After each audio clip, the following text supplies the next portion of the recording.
लेकिन अभी के लिए ये कुछ समय के लिए नामुमकिन है। व्हाइट बोन इमोर्टल किंग ने बेबसी से कहा। वह भी इंसानी इलाके को खत्म करने के लिए कई डार्क क्लैन इमोर्टल किंग साथियों को इकट्ठा करना चाहता था, लेकिन बदकिस्मती से ऐसा करना मुमकिन नहीं था। डार्क क्लैन की आत्मा पर कब्जा करने की शक्ति सच में डरावनी है, लेकिन ये तुरंत सफल नहीं हो सकती। खासकर इसलिए क्योंकि इंसानी नस्ल के अमर राजा आसान नहीं होते। अगर मजबूत रुकावट आती है तो कब्जे का समय और भी लंबा हो जाएगा। अमर राजा जितना ज्यादा शक्तिशाली होगा, ये बात उतनी ही सच होगी। इसीलिए इस दौरान वे लो प्रोफाइल रहे हैं और ऐसे दिखावा कर रहे हैं जैसे वे ठीक हो रहे हों। धर तेरी की एक्सट्रीम कोल्ड इमोर्टल किंग और एज्योर क्लाउड इमोर्टल किंग ने दांत पीस लिए। उन्हें ऐसा करने में बहुत हिचकिचाहट महसूस हुई। उन्हें बिल्कुल उम्मीद नहीं थी कि डार्क क्लैन के इमोशनल किंग्स होने के नाते उन्हें ऐसी सिचुएशन में मजबूर होना पड़ेगा। ये तो बस एक छोटा सा इंसानों का ग्रुप है, उनमें ऐसी काबिलियत क्यों है?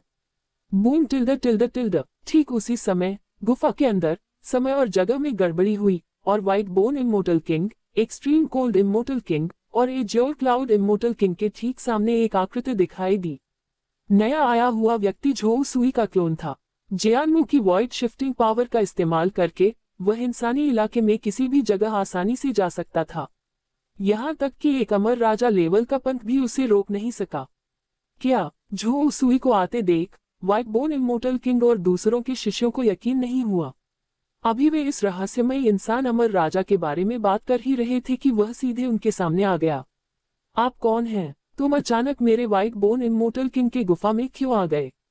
व्हाइट बोन इमोर्टल किंग चिल्लाया, बहुत सावधान और झोउ सुई के खिलाफ जाने की हिम्मत नहीं कर रहा था। इसने चुपके से व्हाइट बोन हॉल के 7वें स्टेज के अमर फॉर्मेशन में हेरफेर किया और इस अचानक आए मेहमान को दबाने के लिए 7वें स्टेज के अमर फॉर्मेशन की शक्ति का इस्तेमाल करने की कोशिश की। आखिरकार एक डार्क क्लैन इमोर्टल किंग होने के बावजूद यह इमोर्टल फॉर्मेशन की शक्ति से बहुत सावधान था, लेकिन उसे जल्द ही पता चला कि उसने व्हाइट बोन हॉल में 7वें स्टेज के इमोर्टल फॉर्मेशन पर अपना कंट्रोल खो दिया है। चाहे कितना भी जोर दिया जाए, 7वें स्टेज का अमर फॉर्मेशन जरा भी काम नहीं कर सका। इससे वह बहुत हैरान हो गया। उसे पता ही नहीं चला कि क्या हुआ था। ओह, क्या आप यहाँ 7वें स्टेज के अमर फॉर्मेशन को एक्टिवेट करने की कोशिश कर रहे हैं? जिस पल मैंने व्हाइट बोन हॉल में प्रवेश किया, ये 7वें चरण का अमर गठन मेरे नियंत्रण में आ गया। अगर आप मेरे खिलाफ 7वें स्टेज के अमर फॉर्मेशन की शक्ति का इस्तेमाल करने की सोच रहे हैं, तो ये पूरी तरह से मनगढ़ंत सोच है। झोउ सुई का क्लोन इन 3 डार्क क्लैन इमोर्टल किंग्स को देखकर थोड़ा मुस्कुराया।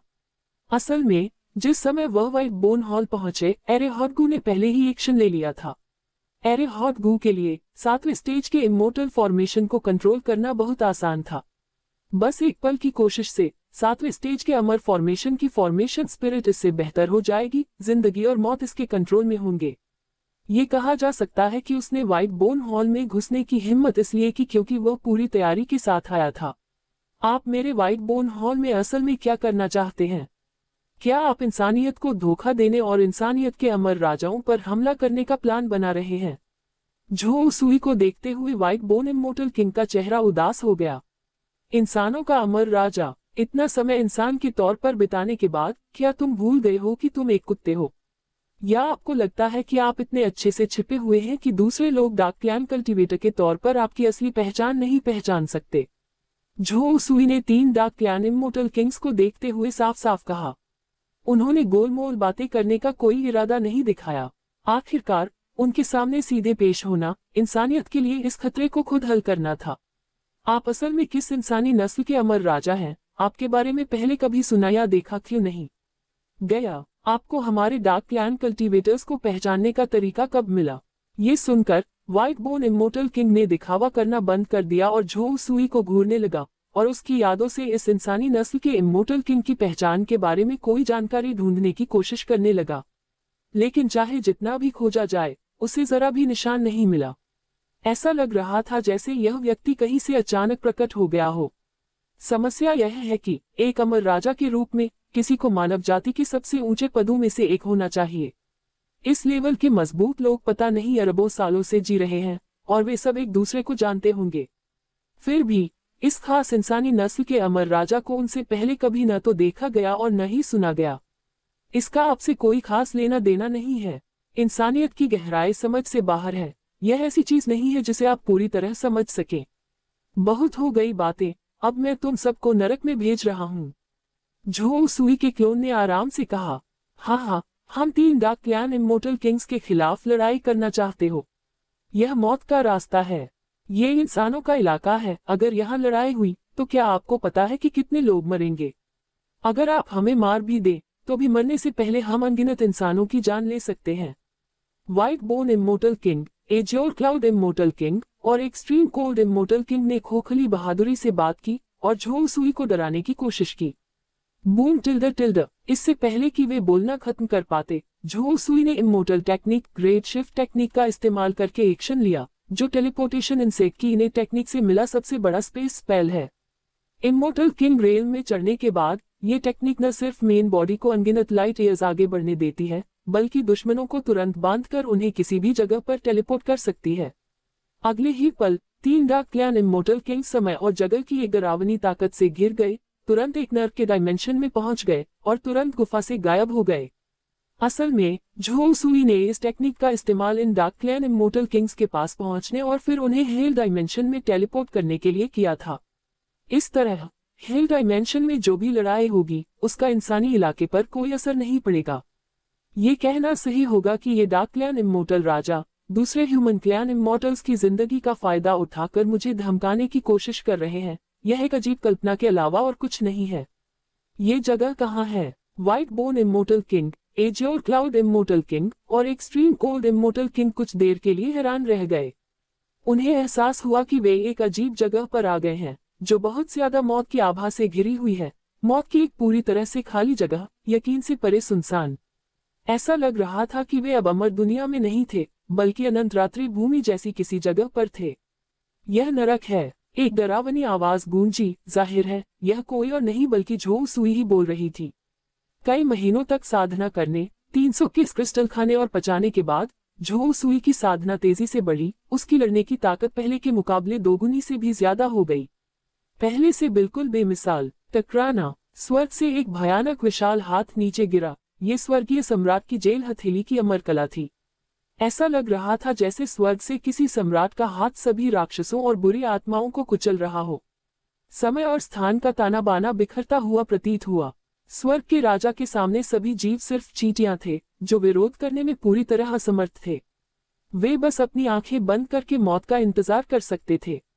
यह अंत है। White bone immortal king, azure cloud immortal king और एक्सट्रीम कोल्ड इमोर्टल किंग के चेहरे अचानक बदल गए। वे निराशा से राख जैसे हो गए थे।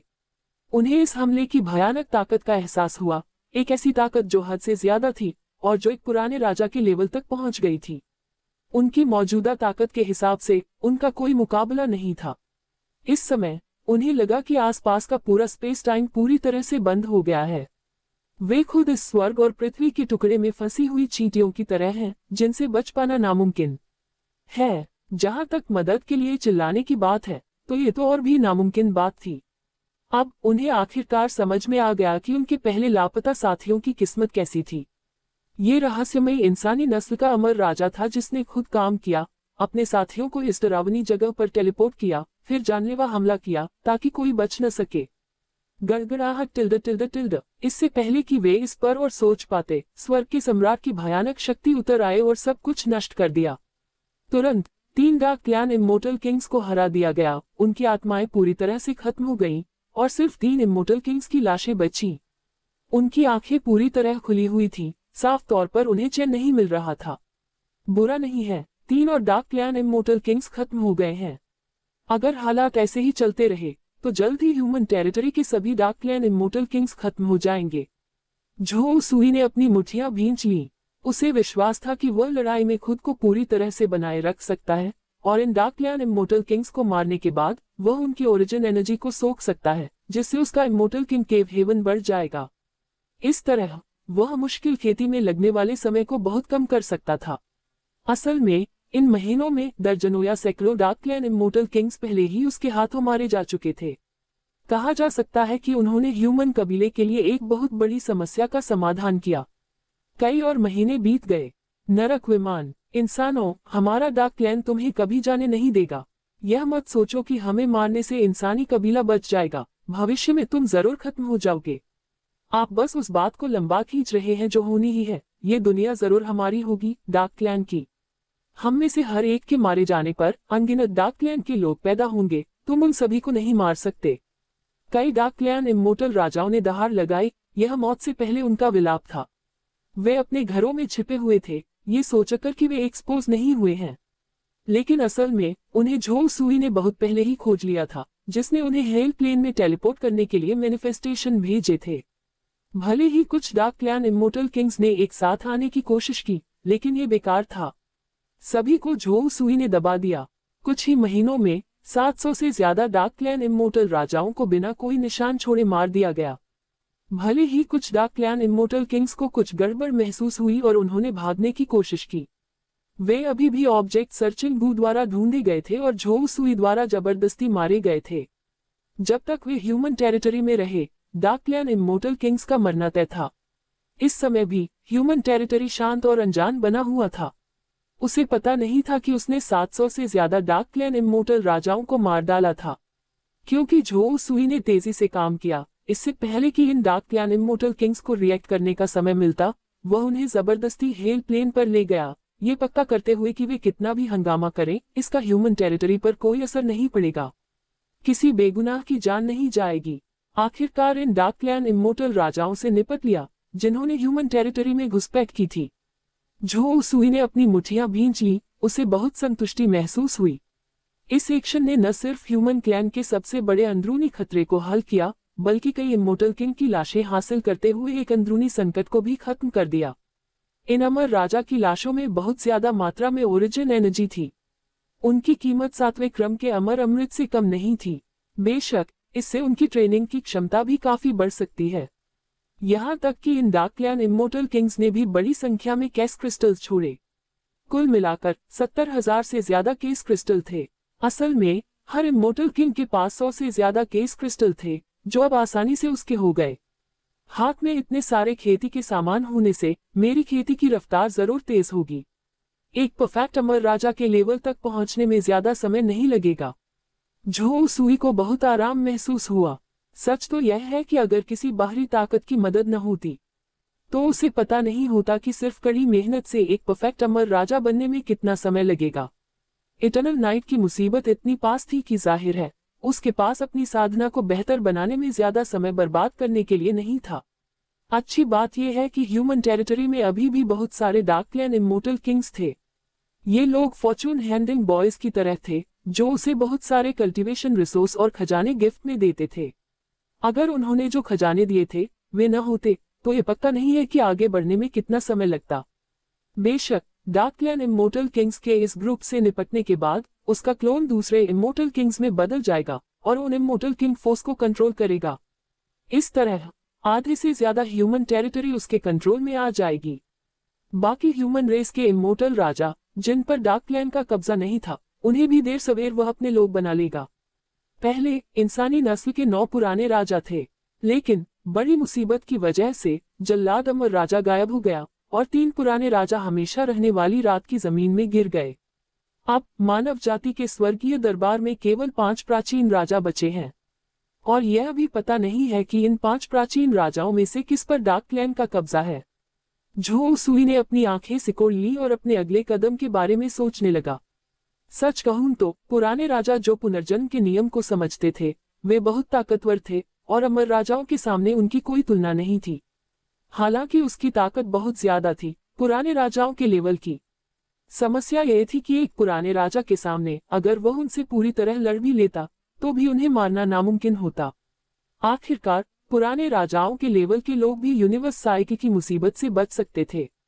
ऐसे जीवों को मारना शायद इतना आसान नहीं है। अगर थोड़ी सी भी लापरवाही हुई, तो पुराने राजा का गुस्सा भड़कने से बेशक तबाही मच सकती थी और अनगिनत लोग मारे जा सकते थे। इसलिए ये जानते हुए भी कि इंसानी नस्ल के पुराने राजाओं को दिक्कतें हो सकती हैं, फिर भी उसने जल्दबाजी में कोई काम करने की हिम्मत नहीं की।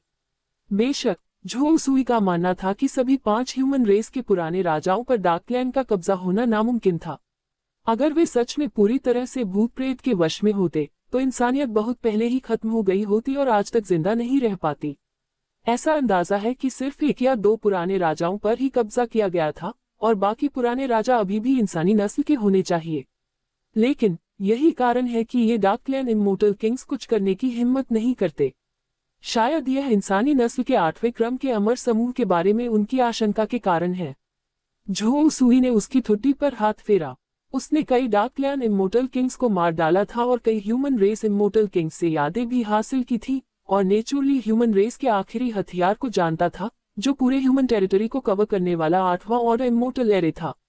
इसका नाम था 5 एलिमेंट्स एंड 5 डायरेक्शंस फॉर्मेशन। बेशक 5 सुपर क्लैन में भी यह 8वें ऑर्डर का फॉर्मेशन सबसे मजबूत डिफेंसिव ग्रुप था। ये सब जानते हैं कि मेटल, लकड़ी, पानी, आग और धरती, स्वर्ग और धरती के 5 तत्व हैं, यूनिवर्स के फंडामेंटल हैं, सबसे बेसिक लेकिन गहरे नियम हैं। अगर इसे 8वें क्रम के गठन के स्तर तक बढ़ाया जाए तो इसकी शक्ति सचमुच धरती हिला देने वाली होगी। बेशक मानव जाति की 5 तत्वों 5 दिशाओं की सरणी इतनी दुर्जय थी क्योंकि मानव जाति के प्राचीन राजाओं ने जन्मजात खजाना 5 तत्वों और दिशाओं को पाया था। तो फिर जन्मजात खजाना क्या है, जो शाही क्वालिटी की अमर चीजों से भी बढ़कर है और अमर दुनिया में सबसे मजबूत भी है? एक ऐसा खजाना जिसे इस यूनिवर्स ने पाला है, जिसमें कुदरती तौर पर कानूनों की पूरी ताकत होती है। एक बार एक्टिवेट होने पर यह आसानी से अनगिनत कानूनों की शक्तियों को इकट्ठा कर सकता है, जिससे एक ऐसी विनाशकारी शक्ति निकल सकती है जो स्वर्ग और पृथ्वी को खत्म कर सकती है। अमर दुनिया में कई अमर कलाकृतियां असल में हासिल किए गए खजानों, इंसानों की बनाई चीजों से जुड़ी हैं। ऐसा कहा जाता है कि पुराने समय में और कई पुरानी सभ्यताओं में भी अमर चीजें बनाई गई क्योंकि ताकतवर लोगों ने अंदरूनी खजानों के रहस्यों को देखा और इस तरह कई अमर चीजें बनाई। लेकिन फिर भी इंसानों की बनाई चीजें आखिरकार यूनिवर्स द्वारा बनाई गई चीजों का मुकाबला नहीं कर सकती। इसके अलावा इनमें ट्रेजर्स की संख्या सीमित है, सचमुच उंगलियों पर हर एक यूनिक है, जिसे कॉपी करना नामुमकिन है। इस तरह पहले के इंसानी वंश के पुराने राजाओं की किस्मत बहुत अच्छी थी, उन्हें जन्मजात खजाना, 5 तत्व और दिशाएं मिल गईं। ये 5 बैनर एक के बाद एक हैं। सेंट्रल वुशी एप्रिकॉट येलो बैनर, जिसमें अनगिनत सुनहरे कमल हैं, जो किसी भी तरह से टूट नहीं सकते। Eastern blue loads treasure banner, relic light के साथ मन और आत्मा को शांत करता है। दक्षिणी डिसएंगेजमेंट फ्लेम लाइट बैनर, यिन और यांग को बिगाड़ता है, 5 तत्वों को उलट देता है। Western plain cloud boundary flag, atmospheric और भरपूर आसमान और धरती को रोशन करता है। Northern true martial soap carving banner, Qiankun को छिपाता है, सूरज और आसमान को ढकता है। जब 5 झंडे इकट्ठा होते हैं तो वे 5 तत्वों की 5 दिशाओं का ग्रुप बना सकते हैं। 5 तत्वों के घूमने से महान रास्ता कभी खत्म नहीं होता, भले ही ताइकू अमर राजा आ जाए, वे उसे तोड़ नहीं सकते। इसी 8वें क्रम की बनावट पर भरोसा करके ही इंसान बाकी 4 सुपरकुलों की घेराबंदी का सामना करते हुए भी बिल्कुल बेखौफ रहता है। कोई हैरानी नहीं कि यह 8 स्टेज वाला अमर एरे है। असली खजानों को एरे कोर के तौर पर इस्तेमाल करना ये बस अकल्पनीय है। झो सुई काफी भावुक हो गया। सच कहूं तो भले ही वह 8 स्टेज वाले अमर एरे के डिप्लॉयमेंट मेथड में माहिर हो जाए, लेकिन उससे जुड़े मटेरियल और खजाने के बिना 8 स्टेज वाला अमर एरे सेटअप करना शायद नामुमकिन होगा।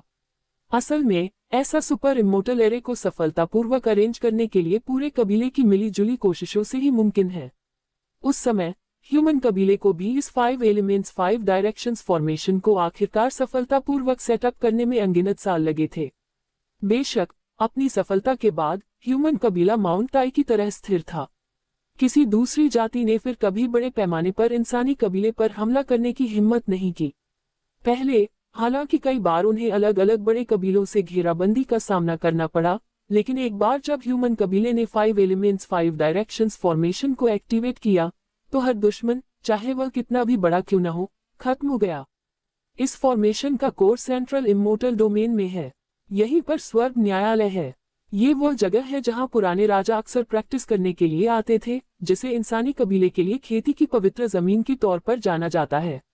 झो सुई ने भी एरे हॉट गू को इस 8 स्टेज वाले अमर एरे पर हमला करने दिया। दुर्भाग्य से यह 8 स्टेज वाला अमर एरे बहुत ज्यादा शक्तिशाली था।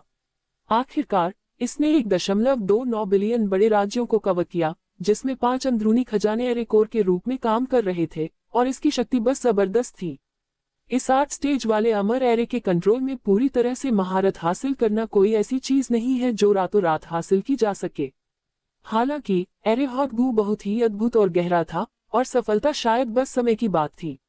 एक बार सफल होने पर ह्यूमन कबीले का पूरा इलाका उसके कंट्रोल में आ जाएगा। जो इंसानी कबीले के 8 स्टेज वाले अमर ग्रुप को कंट्रोल करता है वह ताई अमर राजा है। अगर ताई अमर राजा को कुछ नहीं होता है तो मानव कुल को कोई बड़ी समस्या नहीं होगी। झो सुई को अमर राजाओं की यादों से पुराने राजाओं के बारे में बहुत सारी जानकारी मिली। अभी इंसानी कबीले में सिर्फ 5 पुराने राजा बचे हैं, जिनके नाम हैं ताई अमर राजा, लिंगलोंग अमर राजा, क्यानटियन अमर राजा, हुमचेन अमर राजा और दारी अमर राजा और भी। उनमें से ताई इमोर्टल किंग ह्यूमन कबीले का सबसे ताकतवर इमोर्टल किंग है और ह्यूमन कबीले के 8 स्टेज इमोर्टल एरे को भी कंट्रोल करता है। ताई अमर राजा के बराबर था। जब से जल्लाद अमर राजा गायब हुआ है, ताई अमर राजा सबसे शक्तिशाली अमर राजा है। बेशक ह्यूमन कबीले में कोई प्राइमोडियल इमोर्टल किंग नहीं है, ताई को इमोर्टल किंग तो दूर की बात है। आखिरकार इंसानी कबीला तो बस एक कबीला है जो इस मौजूदा कॉस्मिक युग में उभरा है और इसके विकास का समय पुरानी सभ्यताओं की तुलना में काफी कम है। ताई को इमोर्टल किंग बनना चाहते हैं तो शायद सिर्फ कॉस्मिक पुनर्जन्म के साइकिल से बचकर ही यह हो सकता है, और ऐसा होना शायद सिर्फ प्रीहिस्टोरिक सभ्यताओं का ही हिस्सा है। लेकिन 8 स्टेज वाले अमर एरे की शक्ति से अगर कोई ताई को अमर राजा हमला भी कर दे तो भी इंसानी कबीला जरा भी नहीं डरेगा। यह अमर सरनी की शक्ति है जो साधना में कमी को पूरी तरह से पूरा करती है। ऐसा लगता है कि सेंट्रल इमोर्टल डोमेन में जल्दबाजी में घुसना समझदारी नहीं है। अभी इन 5 पुराने राजाओं से निपटना भी ठीक नहीं है। झो सुई ने गहरी सांस ली। शुरू में वह जल्दी से ह्यूमन क्लैन पर हावी होना चाहता था, लेकिन अब ऐसा लगता है कि उसकी अभी की ताकत काफी नहीं है। हालांकि अभी उसकी लड़ने की ताकत पुराने राजाओं को टक्कर देने के लिए काफी है, लेकिन ये सिर्फ उनसे मुकाबला करने के लिए है। प्राचीन राजा लेवल के अस्तित्व को खत्म करने की कोशिश करना लगभग नामुमकिन है। वह हर चीज को इसी तरह से देखता है और तभी एक्शन लेता है जब उसे पक्का हो जाता है कि सब कुछ ठीक है और फेल होने की कोई गुंजाइश नहीं है। इसके अलावा उसके असली दुश्मन पुराने इंसानी राजा नहीं बल्कि डार्क क्लैन के अमर राजा हैं। अगर उसकी पहचान उजागर हो गई तो उसे डार्क क्लैन इमोर्टल किंग्स निशाना बना सकते हैं, जो मुश्किल हो सकता है। इसलिए फिलहाल सावधानी से काम लेना जरूरी है। इसे भूल जाओ, बेहतर होगा कि पहले चुपके से उन शाही पंथों पर कंट्रोल कर लिया जाए। जहां तक सेंट्रल इमोर्टल डोमेन की बात है, भविष्य में उस पर कंट्रोल करने में देर नहीं होगी। जल्दबाजी करने की कोई जरूरत नहीं है। अभी के लिए मेरे लिए सबसे जरूरी बात यह है कि मैं अपनी खेती को बढ़ाऊं और आगे बढ़ूं। झो सुई ने अपना संयम वापस पा लिया। वैसे भी इस बार उसने कई डार्क क्लैन इमोर्टल किंग्स को हराया है और बहुत सारे कैश क्रिस्टल्स और अलग अलग कल्टीवेशन रिसोर्स हासिल किए हैं। इतने बड़े खेती के साधन उसके लिए लंबे समय तक प्रैक्टिस करने के लिए काफी हैं।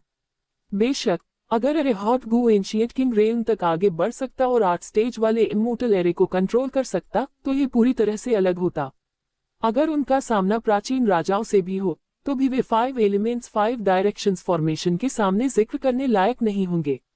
झो सुई को लगा कि अगर वह ह्यूमन कबीले पर हावी होना चाहता है तो उसे अभी भी इस 8 स्टेज वाली अमर सरनी को कंट्रोल करना होगा। ये ह्यूमन कबीले का सबसे बड़ा हथियार है जिसमें बहुत ताकत है। ... इस बीच मानव जाति के सेंट्रल इमोर्टल डोमेन में हेवन कोर्ट के एक खास महल में यहीं पर ताई अमर राजा रहते हैं। अरे यार, ये क्या हो रहा है? इतने सारे साथी अचानक क्यों गिर गए? असल में क्या हुआ? ताई इमोर्टल किंग के शरीर पर कब्जा करने वाला एक डार्क ट्राइब का पुराना राजा हैरान रह गया। वह असल में इस शरीर पर कंट्रोल के लिए ताई इमोर्टल किंग से मुकाबला कर रहा था, लेकिन अचानक उसे अपने साथियों का ऑरा तेजी से गायब होता हुआ महसूस हुआ। अब तक ह्यूमन टेरिटरी पर हमला करने वाले डार्क क्लैन इमोर्टल किंग्स लगभग पूरी तरह खत्म हो चुके थे। उसने चाहा कि वह तुरंत बाहर निकलकर पता लगा सके कि क्या हुआ। दुर्भाग्य से शरीर को जब्त करने के इस महत्वपूर्ण क्षण में ये बस कार्रवाई नहीं कर सका। आखिरकार एक पुराने राजा के शरीर पर कब्जा करने की कोशिश करना बहुत मुश्किल था। एक पुराना राजा जो इस लोक में पहुंच जाता, उसे पुनर्जन्म का नियम समझ में आ जाता, जिससे पुराने राजा को अमर आत्मा मिल जाती। इसका मतलब है कि अगर पुराने राजा को कोई खतरा महसूस होता है तो वह तुरंत अपनी आत्मा को पुनर्जन्म में भेज सकता है ताकि वह दोबारा जन्म ले सके। तो एक पुराने राजा को हराना आसान है, लेकिन उसे मारना सच में मुश्किल है। खासकर ताई इमोर्टल किंग लेवल के एक प्राचीन राजा के लिए ये और भी मुश्किल है। हाँ, इतने सारे डार्क क्लैन इमोर्टल राजा मर गए हैं। ऐसा लगता है कि हमारे मानव जाति के अमर राजा ने कार्रवाई की है। तुम्हें लगता है कि तुम आसानी से हमारे ह्यूमन कबीले को खत्म कर सकते हो। तुम बस भ्रम में हो। ताई इमोर्टल किंग ने इस डार्क ट्राइब एंशिएंट किंग की आत्मा के उतार चढ़ाव को भी महसूस किया और विरोधी की यादों का पता लगाया, क्योंकि डार्क क्लैन की कब्जा करने की क्षमता डरावनी है। यह कोई साधारण कब्जा नहीं है बल्कि एक फ्यूशन है। अंत में तुम मुझ में रहोगे और मैं तुम में रहूंगा। एक बार जब आत्माएं मिल जाती हैं और यादें मिल जाती हैं, तो आत्मा के अमर होने की खासियत के बावजूद मौत तो होनी ही है। आखिरकार अगर यादें भी बदल जाएं, तो ये पूरी तरह गुलाम होने के बराबर है। तो मरने से इसमें क्या फर्क है? इस तरह वह इस डार्क ट्राइब के पुराने राजा की मेमोरी जानकारी को समझ सकता है और जान सकता है कि अभी क्या हुआ था। अब उसे बहुत खुशी महसूस हो रही है। सच कहूं तो वह पहले बहुत निराश था। एक डार्क ट्राइब के पुराने राजा के आत्मा के कब्जे का सामना कर रहा था और महसूस कर सकता था कि उसकी अपनी आत्मा लगातार टूट रही है। अगर वह अपने दाव दिल में पक्का और अनोखा न होता तो उस पर बहुत पहले ही कब्जा हो गया होता। अब इतनी अच्छी खबर सुनकर तुरंत खुशी से कांप उठा और उसकी आत्मा की शक्ति और भी मजबूत हो गई। कभी कभी खुशी और आत्मविश्वास भी एक शक्तिशाली आत्मा शक्ति होते हैं। लानत है, डार्क ट्राइब के पुराने राजा हैरान और गुस्से में थे। उन्हें लगा कि ताई इमोर्टल किंग की सोल पावर अचानक दोगुनी हो गई है, जिससे शुरू में आसान पोजीशन एक्शन और मुश्किल हो गया है। इस समय इस प्राचीन राजा के खोल में अंधेरा और रोशनी दोनों थे। हर कोई दूसरे के आगे झुकने से मना कर देता है। इसमें कोई शक नहीं कि एक रहस्यमयी इंसानी अमर राजा ने ऐसा किया, जिससे उसकी कोशिशें नाकाम हो गईं। वह बस उस इंसानी नस्ल के अमर राजा को खत्म करना चाहता था जिसने उसके प्लान खराब कर दिए थे। ये तो बहुत ही अपमानजनक है। आराम से मत रहो। भले ही तुमने उन डार्क क्लैन इमोर्टल किंग्स को मार डाला हो, तो क्या हुआ? मत भूलो, बाकी 5 पुराने इंसानी राजाओं पर हमारे डार्क क्लैन ने हमला कर दिया है। भले ही तुम्हारी आत्मा की शक्ति मेरे हमले का विरोध करने के लिए काफी मजबूत हो, लेकिन बाकी 4 पुराने राजाओं का क्या? उनका कोई मुकाबला नहीं है। जब तक हम एक ह्यूमन रेस के पुराने राजा पर सफलतापूर्वक कब्जा कर लेंगे, ह्यूमन कबीला पूरी तरह खत्म हो जाएगा। संघर्ष करना बंद करो। आज्ञाकारी रूप से हमें डार्क क्लैन को गले लगाओ, क्योंकि इस ब्रह्मांड में केवल अंधकार ही हमेशा रहने वाला है। कई पुरानी सभ्यताएं खत्म हो गई हैं। क्या आपको लगता है कि यह कॉस्मिक युग हमारे डार्क क्लैन का सामना कर पाएगा? डार्क ट्राइब के प्राचीन राजा ने ताई अमर राजा की इच्छा को खत्म करने की कोशिश की। बेशक इंसानियत का संकट झो सुई की सोच से कहीं ज्यादा डरावना है।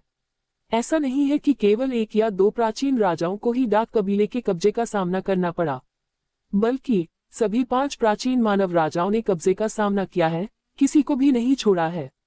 अच्छी बात यह है कि पुराने राजाओं में आत्मा अमर होने की खासियत थी और उन्होंने पुनर्जन्म के नियम को समझ लिया था। नहीं तो वे तुरंत ही विरोधी के हाथों मारे जाते। लेकिन फिर भी अभी के 5 ह्यूमन रेस के पुराने राजा सिर्फ डार्क ट्राइब के पुराने राजाओं से मुकाबला कर रहे हैं। सबसे अच्छा तो यह है कि एक नाजुक संतुलन बनाए रखा जाए। एक पल की लापरवाही से डार्क ट्राइब के प्राचीन राजा द्वारा निगला जा सकता है।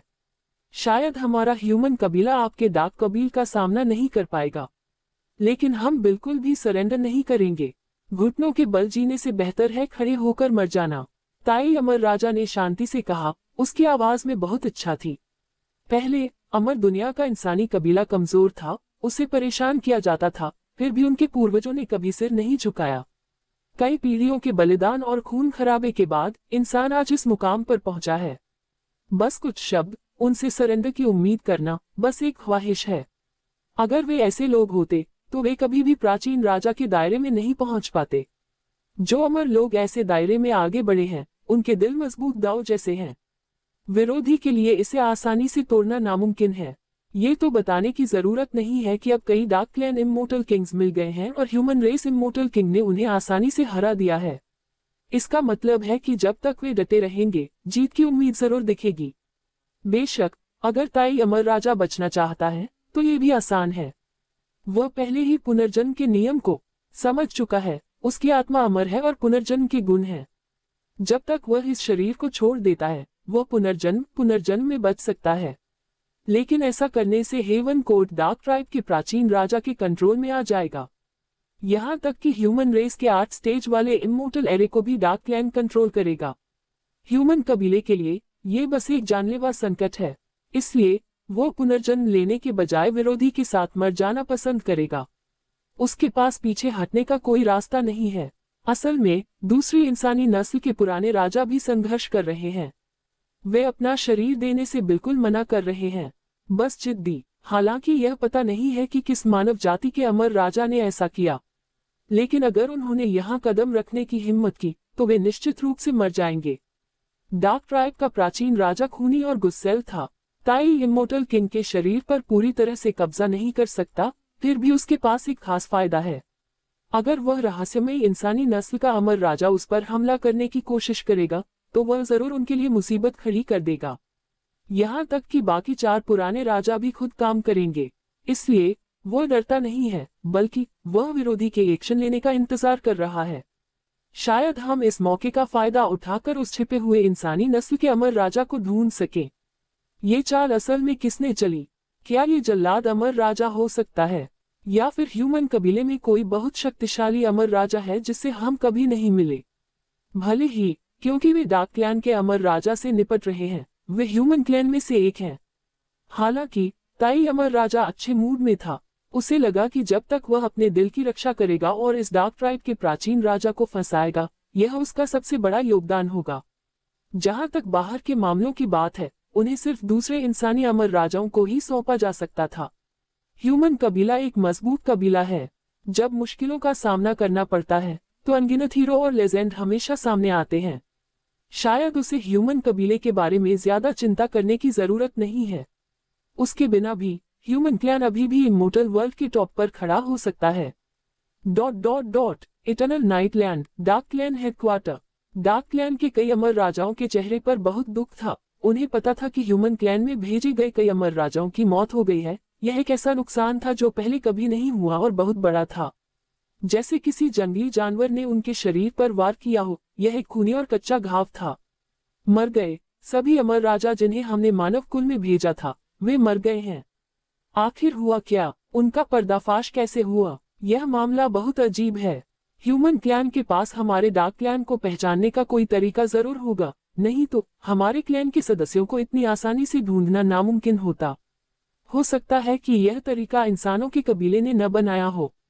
कॉस्मिक युगों में किसी सभ्यता ने हमें पहचानने के तरीके खोजे होंगे और इंसानों के कबीले को भी कुछ ऐसा ही मिला होगा। कई डार्क क्लैन इमोर्टल राजाओं ने बहुत गंभीरता से चर्चा की। उनके चेहरे बहुत गंभीर थे। अगर ह्यूमन क्लैन सच में डार्क क्लैन के कल्टीवेटर्स को पहचानने का तरीका समझ लेता है तो ये डार्क क्लैन के लिए एक बहुत बड़ा झटका होगा, जैसे कोई तुरुप का पत्ता बेकार हो गया हो। बेशक फिर भी उनका पलड़ा भारी था। क्या वे बेवकूफ इतने बेवकूफ थे? ये जानते हुए कि उनकी पहचान खतरे में है, उन्होंने लड़ने की पूरी कोशिश भी नहीं की, बल्कि खुद को एक एक करके खत्म होने दिया।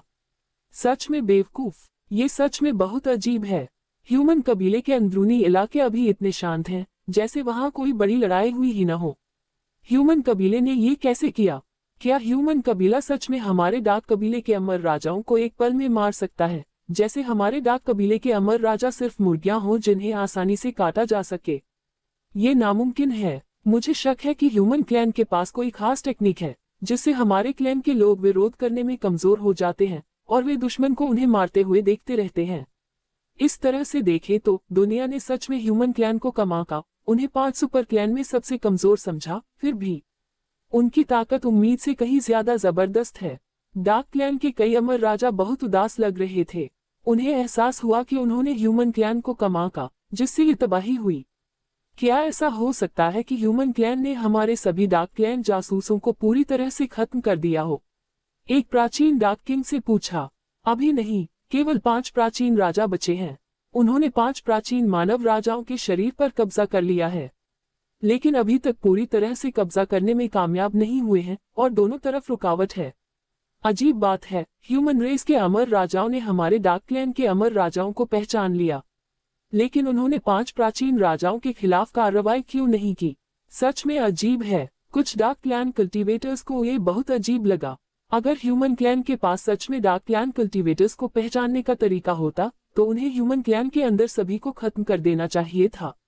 सिर्फ 5 डार्क ट्राइब एंशिएंट किंग्स ही अनसुलझे रह गए हैं, सच में समझ से बाहर। क्या ये साफ नहीं है? वे जरूर हिचकिचा रहे हैं। आखिरकार ये 5 पुराने इंसानी राजा इंसानी कबीले की सबसे ज्यादा लड़ने की ताकत दिखाते हैं। वे उन्हें खोने का रिस्क नहीं ले सकते। उनके खिलाफ कार्रवाई करने से पुराने इंसानी राजाओं की मौत हो सकती है। ये झिझक के साथ हथियार चलाने जैसा है, ताकि जल्दबाजी में किए गए कामों को रोका जा सके। एक और डार्क ट्राइब के प्राचीन राजा ने कहा, जाहिर है, अगर ऐसा है तो हम अपने साथियों की मदद कैसे कर सकते हैं? अगर ऐसा ही चलता रहा तो हमारे डार्क ट्राइब के पुराने राजा अलग थलग पड़ सकते हैं और आखिर में खत्म हो सकते हैं।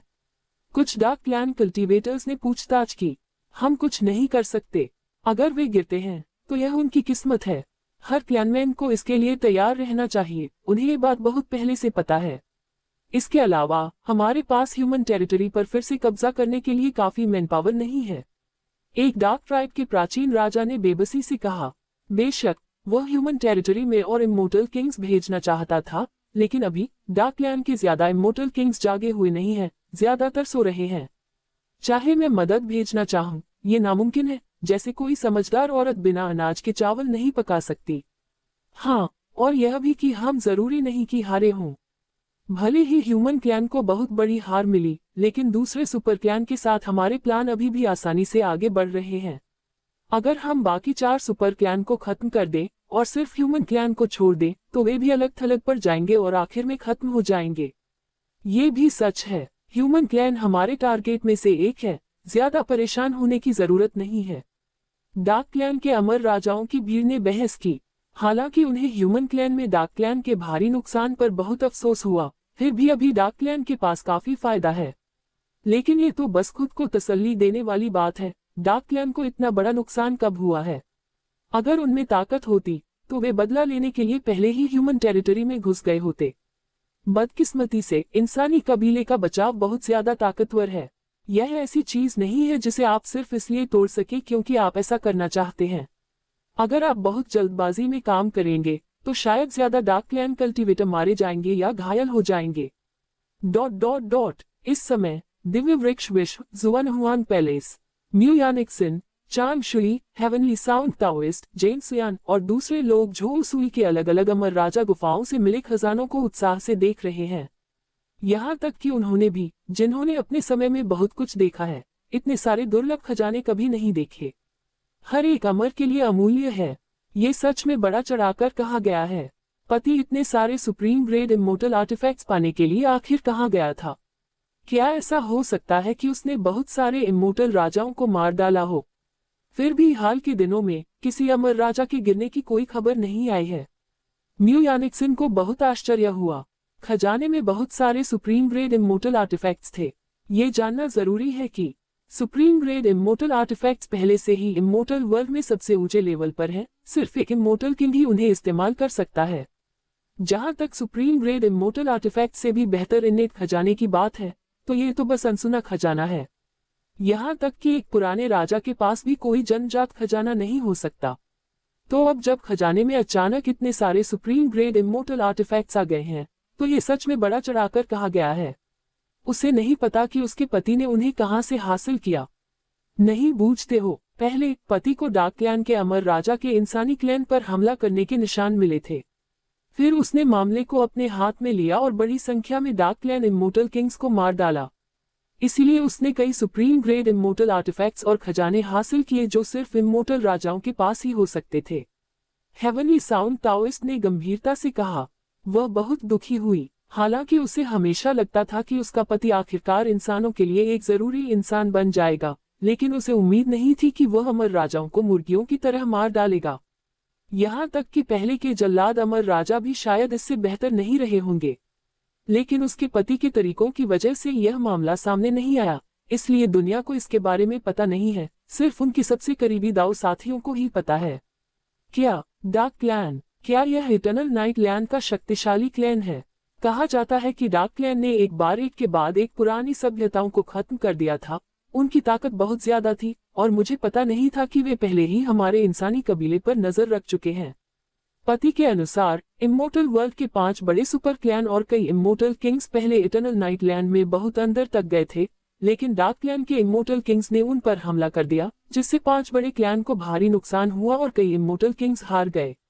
इसीलिए अलग अलग क्लैन के इमोर्टल किंग्स अकेले हैं, दिखाई नहीं दे रहे हैं, जो डार्क क्लैन के डर को दिखाता है।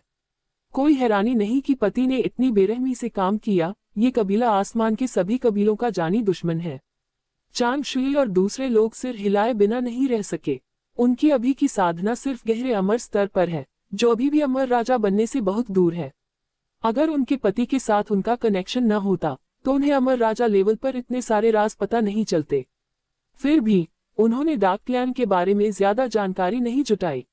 आखिरकार उनकी खेती अभी भी बहुत कम है, इन बातों को जानने का कोई खास महत्व नहीं होगा। उनके लिए सबसे जरूरी बात है अपनी खेती को बेहतर बनाना, अपनी खेती को और आगे बढ़ाना। डालू वो गोल्डन इमॉर्टल्स बन जाएंगे। वैसे भी इस बार पति की फसल बहुत ज्यादा है। असल में उसे बहुत सारी अमर गोलियां और अमर अमृत मिले थे। अगर हम ये अमर गोलियां खा लेंगे तो हम जरूर गोल्डन अमर बन जाएंगे। इसके अलावा ये हमारी खेती के समय को बहुत कम कर सकता है। जेन सुयान और अन्य लोग बहुत खुश हैं। हालांकि ये आम इमोर्टल पिल्स झोउ सुई के लिए ज्यादा कीमती नहीं है, जो पहले से ही इमोर्टल किंग लेवल पर हैं, लेकिन उनके जैसे प्रोफाउंड इमोर्टल लेवल वालों के लिए इनकी कीमत अभी भी काफी है।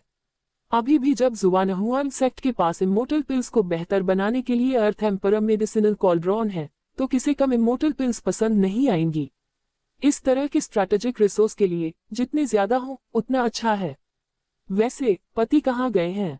म्यू यानिक्सन ने उत्सुकता से पूछा। ओह, वह अकेले में खेती कर रहा होगा। मैंने सुना है कि पति ने इस बार काफी कमाई की है और फसल को पचा रहा है। फैंग जियू ने झोउ सुई के ठिकाने के बारे में बताया। कई दाओ साथी बहुत खुश हुए। उन्हें उम्मीद नहीं थी कि उनके पति, जो पहले से ही एक अमर राजा थे, इतने मेहनती होंगे। लेकिन शायद इसी वजह से वह इतनी जल्दी अमर राजा बन गया। 100 मिलियन साल बाद समय बहुत तेजी से बीतता है। जब से झोउ सुई ने ह्यूमन कबीले में छिपे डार्क कबीले के अमर राजाओं को खत्म किया है, तब से अमर दुनिया का ह्यूमन इलाका बहुत शांत हो गया है और बड़े पैमाने पर अंदरूनी झगड़े कम हो गए हैं। यहाँ तक कि दाव में बदले हुए जानवर भी काफी दुर्लभ हो गए हैं, क्योंकि एक बार ऐसे जानवर दिखाई देते हैं तो उन्हें तुरंत पकड़ लिया जाता है और नर्क डायमेंशन में कैद कर दिया जाता है। समय के साथ इमोर्टल रेल्म के ह्यूमन क्लैन का डेवलपमेंट असल में तेज हो गया है और बहुत ऊंचाई पर पहुंच गया है। जहां तक जुआनहुआन संप्रदाय की ग्रोथ की बात है, झोउ सुई की मदद से ऐसा लगता है कि यह फास्ट लेन में आ गया है, तेजी से बढ़ रहा है और इसका असर 1.296 बिलियन बड़े देशों में फैल गया है। बेशक इससे भी ज्यादा जरूरी बात यह है कि जुआनहुआन सेक्ट अब इमोर्टल रेल्म के ह्यूमन कबीले में दिखने लगा है और अब वह खुद को छिपा नहीं रहा है, क्योंकि अभी का जुआनहुआन सेक्ट अब ह्यूमन कबीले के दूसरे सेक्ट की ताकतों से नहीं डरता। अगर उन्हें शाही गुटों से हमले भी झेलने पड़े तो भी उन्हें कोई डर नहीं है। ... लेहुओ राज्य, यह अमर लोक के इंसानी कबीले का एक मशहूर बड़ा राज्य है जो रिसोर्स से भरपूर है और अलग अलग अमर आग, खासकर नानमिंग बनाने के लिए मशहूर है। लेहुओ, इसलिए इसका नाम लेहुओ राज्य रखा गया। एक खास पहाड़ी इलाके में एक सीक्रेट गुफा में, यहीं पर ग्रेट लुओ गोल्डन इमोर्टल तांग जिशु बंद कमरे में ट्रेनिंग लेता है। शाही ग्रुप ताई सेक्ट में पैदा होने के बाद उसे इमोर्टल किंग बनने वाले सबसे होनहार ग्रेट लुओ गोल्डन इमोर्टल्स में से एक माना जाता है। 200 मिलियन साल की बंद कमरे में ट्रेनिंग से मुझे कुछ छोटे मोटे फायदे हुए हैं, लेकिन अमर राजा के दायरे तक अभी भी काफी दूरी है। एक अमर राजा बनना सचमुच कठिन है। इस समय तांग जिशु ने अपनी आंखें खोली। उसके शरीर से एक शक्तिशाली ग्रेट लुओ टेरिटरी निकली, जिससे आसपास के स्वर्ग और पृथ्वी के नियमों में कंपन पैदा हो गया और बहुत ज्यादा गूंज उठी। उसे अंदर से बहुत दुख हुआ। एक डालुओ गोल्डन इमोर्टल के लिए सिर्फ 200 मिलियन साल कुछ भी नहीं है, बस एक छोटा सा पल है। दुर्भाग्य से इतना समय बिताने के बाद भी वह अभी भी अमर राजा दायरे में आगे नहीं बढ़ पा रहा है। अगर वह जबरदस्ती आगे बढ़ता है तो उसे शरीर और आत्मा दोनों का नुकसान हो सकता है। ताई सेक्ट के डालुओ गोल्डन इमोर्टल होने के बावजूद, सेक्ट के अंदर के पुराने राजाओं से अनगिनत रिसोर्स मिलने के बावजूद इमोर्टल किंग बनना आसान काम नहीं है। असल में उसके जैसे कई डालुओ गोल्डन इमोर्टल्स ह्यूमन क्लैन में मौजूद हैं। अगर आगे बढ़ना सच में इतना आसान होता तो ह्यूमन कबीले के पास आज तक सिर्फ 1000 से ज्यादा अमर राजा नहीं होते। अमर राजा बनने पर व्यक्ति सचमुच आसमान में उड़ जाता है, एक इलाके पर राज करने और राजा बनने के काबिल हो जाता है। इस तरह वह इंसानी कबीले में एक अहम इंसान बन गया जिसके पास सबसे ज्यादा अधिकार थे। अगर डालुओ गोल्डन इमोर्टल सिर्फ छोटे लॉर्ड्स हैं तो इमोर्टल किंग्स असली राजा हैं, जो अनगिनत लॉर्ड्स और दालुओं गोल्डन इमॉर्टल्स पर राज करते हैं। मुझे आश्चर्य है कि ताई संप्रदाय अब कैसा कर रहा है। तांग जिशु बहुत गंभीर लग रहा था। ताई सेक्ट में न रहकर इमोर्टल किंग रेल में इसलिए जगह बनाई क्योंकि उसे सेक्ट के अंदर एक बहुत बड़ा खतरा और बुराई महसूस हुई थी। ताई संप्रदाय में रहा तो वह जरूर आगे नहीं बढ़ पाएगा और उसे खत्म भी हो सकता है। जब से ताई संप्रदाय के अमर राजा अनंत रात्रि भूमि से लौटे हैं, वे पहले से बिल्कुल अलग, अजीब हो गए हैं। उसे कभी कभी अमर राजाओं से निकलने वाली काली आभा की हल्की किरणें भी महसूस होती थी। ताई संप्रदाय के अमर राजाओं से और भी सावधान हो गया। हालांकि उनके दिल में गहरे बैठे ये शक खुलकर नहीं बोले हैं, क्योंकि उनके पास कोई सबूत नहीं है। अगर वह बोल भी दे तो भी कुछ नहीं बदलेगा। इससे टैबू भी शुरू हो सकता है, जिससे उसकी खुद की बर्बादी हो सकती है। ताई संप्रदाय को छोड़ने और लिहुओ राज्य में एक गुप्त गुफा में छिपने का बहाना ढूंढ लिया। दुर्भाग्य से वह अभी भी अमर राजा के दायरे में नहीं जा पा रहा है।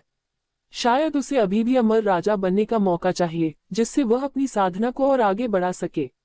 ऐसे मौके की मदद के बिना उनका अंदाजा है कि इस जिंदगी में अमर राजा बनना मुश्किल होगा। अगर मैं अमर राजा बनना चाहता हूँ तो शायद मुझे घूमना पड़ेगा। कौन जानता है, शायद मुझे किसी अमर राजा तक पहुंचने का मौका मिल जाए।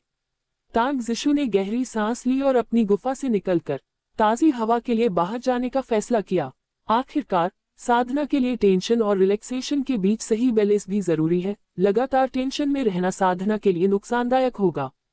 स्विश, ये सोचते ही उसकी आंखें चमक उठी और वह तुरंत अपनी गुफा से बाहर निकल आया। अजीब बात है, आखिर हो क्या रहा है? स्वर्ग और पृथ्वी के बीच नाराजगी और मौत की एनर्जी इतनी कम क्यों हो गई है? चारों ओर मौजूद अमर क्यों ही अविश्वसनीय रूप से शुद्ध हो गई है? अपनी गुफा से निकलते ही एक डालू गोल्डन इमोर्टल की तरह तेजी से तांग जिशु ने तुरंत स्वर्ग के माहौल में बदलाव देखे, जो 200 मिलियन साल पहले से काफी अलग थे। उसे साफ साफ याद था कि बंद दरवाजे में साधना शुरू करने से पहले अमर दुनिया का इंसानी इलाका गुस्से और मौत की एनर्जी से भरा हुआ था, और ये नेगेटिव एनर्जी अमरची में मिलकर उसे गंदा कर रही थी, जिससे अमरची में अशुद्धियों के अंश हो जाते हैं। बेशक, क्योंकि इन अशुद्धियों से अमर लोगों को कोई खास खतरा नहीं था, इसलिए उन्होंने उन पर ज्यादा ध्यान नहीं दिया। लेकिन असल में अगर बहुत ज्यादा सोख लिया जाए तो इससे आसानी से मेंटल परेशानी हो सकती है। खासकर इमोशनल बेचैनी के पलों में इस गुस्से के असर में इमॉर्टल्स और ज्यादा चिड़चिड़े हो जाते थे। ये बारूद के ढेर जैसा था जिसमें हल्की सी चिंगारी से विस्फोट हो सकता था। इस वजह से ह्यूमन टेरिटरी के अंदर भी ह्यूमन क्लैन इमॉर्टल्स के बीच झगड़े ज्यादा कम नहीं हुए। अगर कोई खजाना मिल जाता तो उनके बीच जिंदगी और मौत की लड़ाई शुरू हो जाती, और तब तक लड़ाई चलती रहती जब तक एक पक्ष खत्म न हो जाए। लेकिन अगर यह किसी बड़े पंथ का हेडक्वार्टर है तो यह पूरी तरह से अलग मामला है, क्योंकि सेवेंथ स्टेप इमोर्टल फॉर्मेशन की सुरक्षा से इन गंदगी को फिल्टर किया जा सकता है, जिससे एक बड़े पंथ का हेडक्वार्टर एक कल्टीवेशन होली लैंड में बदल जाता है। यही वजह है कि एक बड़े पंथ में पागल हो रहे शिष्यों की संख्या इतनी कम है। शिष्यों की शानदार प्रतिभा के अलावा साधना का माहौल ज्यादा जरूरी है। बाहरी साधना के माहौल की तुलना में पता नहीं ये कितने गुना बेहतर है। यह ऐसा है जैसे ताजी हवा वाली जगह पर रहने वाले किसी व्यक्ति की तुलना एयर पॉल्यूशन वाली जगह पर रहने वाले किसी व्यक्ति से करना। समय के साथ बाद वाले की उम्र अपने आप कम होती जाती है। एक छोटी सी दुर्घटना भी कई बीमारियों का कारण बन सकती है। इस वजह से बाद वाले के लिए ऊंचे दायरे में पहुंचना बहुत मुश्किल हो जाता है और उसमें रुकावटें भी ज्यादा होती हैं। क्या ऐसा हो सकता है कि किसी अमर राजा ने आसपास के माहौल को शुद्ध करने के लिए कोई कदम उठाया हो? लेकिन ये कोई खास जगह नहीं है। कोई भी अमर राजा इतना बेकार काम करने को तैयार नहीं होना चाहिए। ग्रेट लुओ गोल्डन इमोर्टल तांग जिशु पूरी तरह हैरान था। अगर कोई इमोर्टल राजा दखल देता तो वे बेशक किसी इलाके के इमोर्टल क्यूई माहौल को शुद्ध कर सकते थे, लेकिन इसका क्या मतलब होगा? क्योंकि इस तरह का प्रदूषण पूरे ह्यूमन टेरिटरी में फैला हुआ है। भले ही इसे कुछ समय के लिए साफ कर दिया जाए, लेकिन कुछ समय बाद ये जगह फिर से गंदी हो जाएगी। अगर यहाँ एक बड़ी संरचना बनाई जाती तभी कोई यह मान सकता था कि खेती की पवित्र भूमि बनाई गई थी। Boom tilde. इस समय ग्रेट लुओ गोल्डन इमोर्टल तांग जिशु का मन हिला और उसे लगा कि पास के इलाके से अचानक बहुत बड़ी शिकायत आ रही है, जिसके साथ मुसीबत की भयानक ताकत भी है। आसमान में काले मुसीबत के बादल चारों तरफ फैल गए। दाव परिवर्तन राक्षस। बेशक आसपास कहीं कोई अमर है जिसकी उम्र खत्म हो गई है, जिसे महान दाओ ने अपना लिया है और वह स्वर्गीय दाओ की कठपुतली बन गया है। सच कहूं तो ह्यूमन टेरिटरी का एनवायरनमेंट ज्यादातर इन डाउ ट्रांसफॉर्मेशन मॉन्स्टर्स की वजह से गंदा है, क्योंकि ये डाउ ट्रांसफॉर्मेशन मॉन्स्टर बहुत ज्यादा शिकायतें, मौत की एनर्जी और मुसीबत की एनर्जी निकालते हैं, इसलिए वे मुसीबत की असली वजह हैं और लगातार इलाकों को तबाह कर रहे हैं। ये न्यूक्लियर पावर प्लांट में धमाके जैसा है जिससे आसपास न्यूक्लियर कंटेमिनेशन हो जाता है। भले ही ह्यूमन रेस हेवनली कोर्ट ने अपनी जिंदगी के आखिर में पहुंच चुके कई इमॉर्टल्स को इटर्नल नाइट लैंड जाने का आदेश दिया है, लेकिन ये इमॉर्टल्स मरने को तैयार नहीं है, इसलिए उनमें से हर कोई बचने के लिए अलग अलग बहाने ढूंढता है। उन्हें उम्मीद है कि वे इस मुश्किल से बचकर दूसरी जिंदगी जी सकेंगे। समस्या यह है कि 10 में से 9 अमर लोग दावेजेशन संकट से उबर नहीं सकते। अगर उनमें सच में ऐसा टैलेंट और काबिलियत होती तो वे बहुत पहले ही ऊंचे लेवल पर पहुंच गए होते, उनकी उम्र बढ़ गई होती और वे इतने लंबे समय तक इस दायरे में फंसे नहीं रहते। इस तरह डाउ ट्रांसफॉर्मेशन मॉन्स्टर्स पर कोई रोक नहीं है और वे कभी कभी ह्यूमन टेरिटरी के अलग अलग कोनों में दिखाई देते हैं। ह्यूमन रेस हेवनली कोर्ट अक्सर डाउ ट्रांसफॉर्मेशन मॉन्स्टर्स को दबाने के लिए बड़े राज्यों में सेना भेजता है।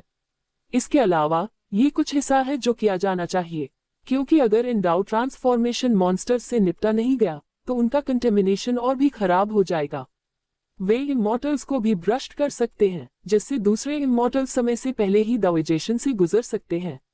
आसान शब्दों में कहें तो ये ह्यूमन कबीले के लिए हमेशा से सिरदर्द रहा है, फिर भी इसका कोई हल नहीं है। क्या हो रहा है? ऐसा क्यों लग रहा है कि डाउ ट्रांसफॉर्मेशन मॉन्स्टर को निगल लिया गया?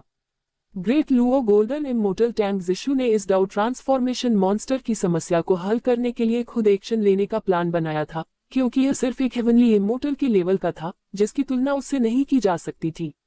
अगर कोई ग्रेट लुओ गोल्डन इमोर्टल बीच में आता तो वे इसे मिनटों में संभाल सकते थे, लेकिन इससे पहले कि वह अंदर कदम रख पाता, उसे लगा कि धरती की गहराई से एक हरी बेल निकल रही है जो एक तड़पते हुए ड्रैगन या सांप जैसी दिख रही थी, जिसने तुरंत डाउ ट्रांसफॉर्मेशन मॉन्स्टर को कसकर बांध दिया। चाहे वह जीव कितना भी संघर्ष करे, उसका प्रयास बेकार था। अगले ही पल इस हरी बेल ने डाउ ट्रांसफॉर्मेशन मॉन्स्टर को पकड़ लिया और पलक झपकते ही उसे धरती की गहराई में खींच लिया और किसी अनजान जगह पर गायब हो गई। यह ग्रेट लुओ गोल्डन इमोर्टल तांग जिशु पूरी तरह से हैरान रह गया, ये पहचानकर कि यह हरी बेल डरावनी थी, जिसमें बहुत ज्यादा ताकत थी, एक ऑर्डरचेन की तरह जो सब कुछ दबा रही थी। समस्या यह थी कि इतने सालों में उसने ऐसी चीज कभी नहीं देखी थी। ये सच में अविश्वसनीय था। ये बेल कहां से आई और इसने डाउ ट्रांसफॉर्मेशन मॉन्स्टर को क्यों पकड़ लिया? उस समय अनगिनत शक और विचार उसके मन में उमड़ पड़े। उन्हें लगा कि शायद पिछले 200 मिलियन सालों में अमर मानव कुल में कुछ ऐसे बदलाव हुए हैं जिनके बारे में सोचा भी नहीं जा सकता। क्या रहस्यमयी बेल ने फिर से एक्शन लिया?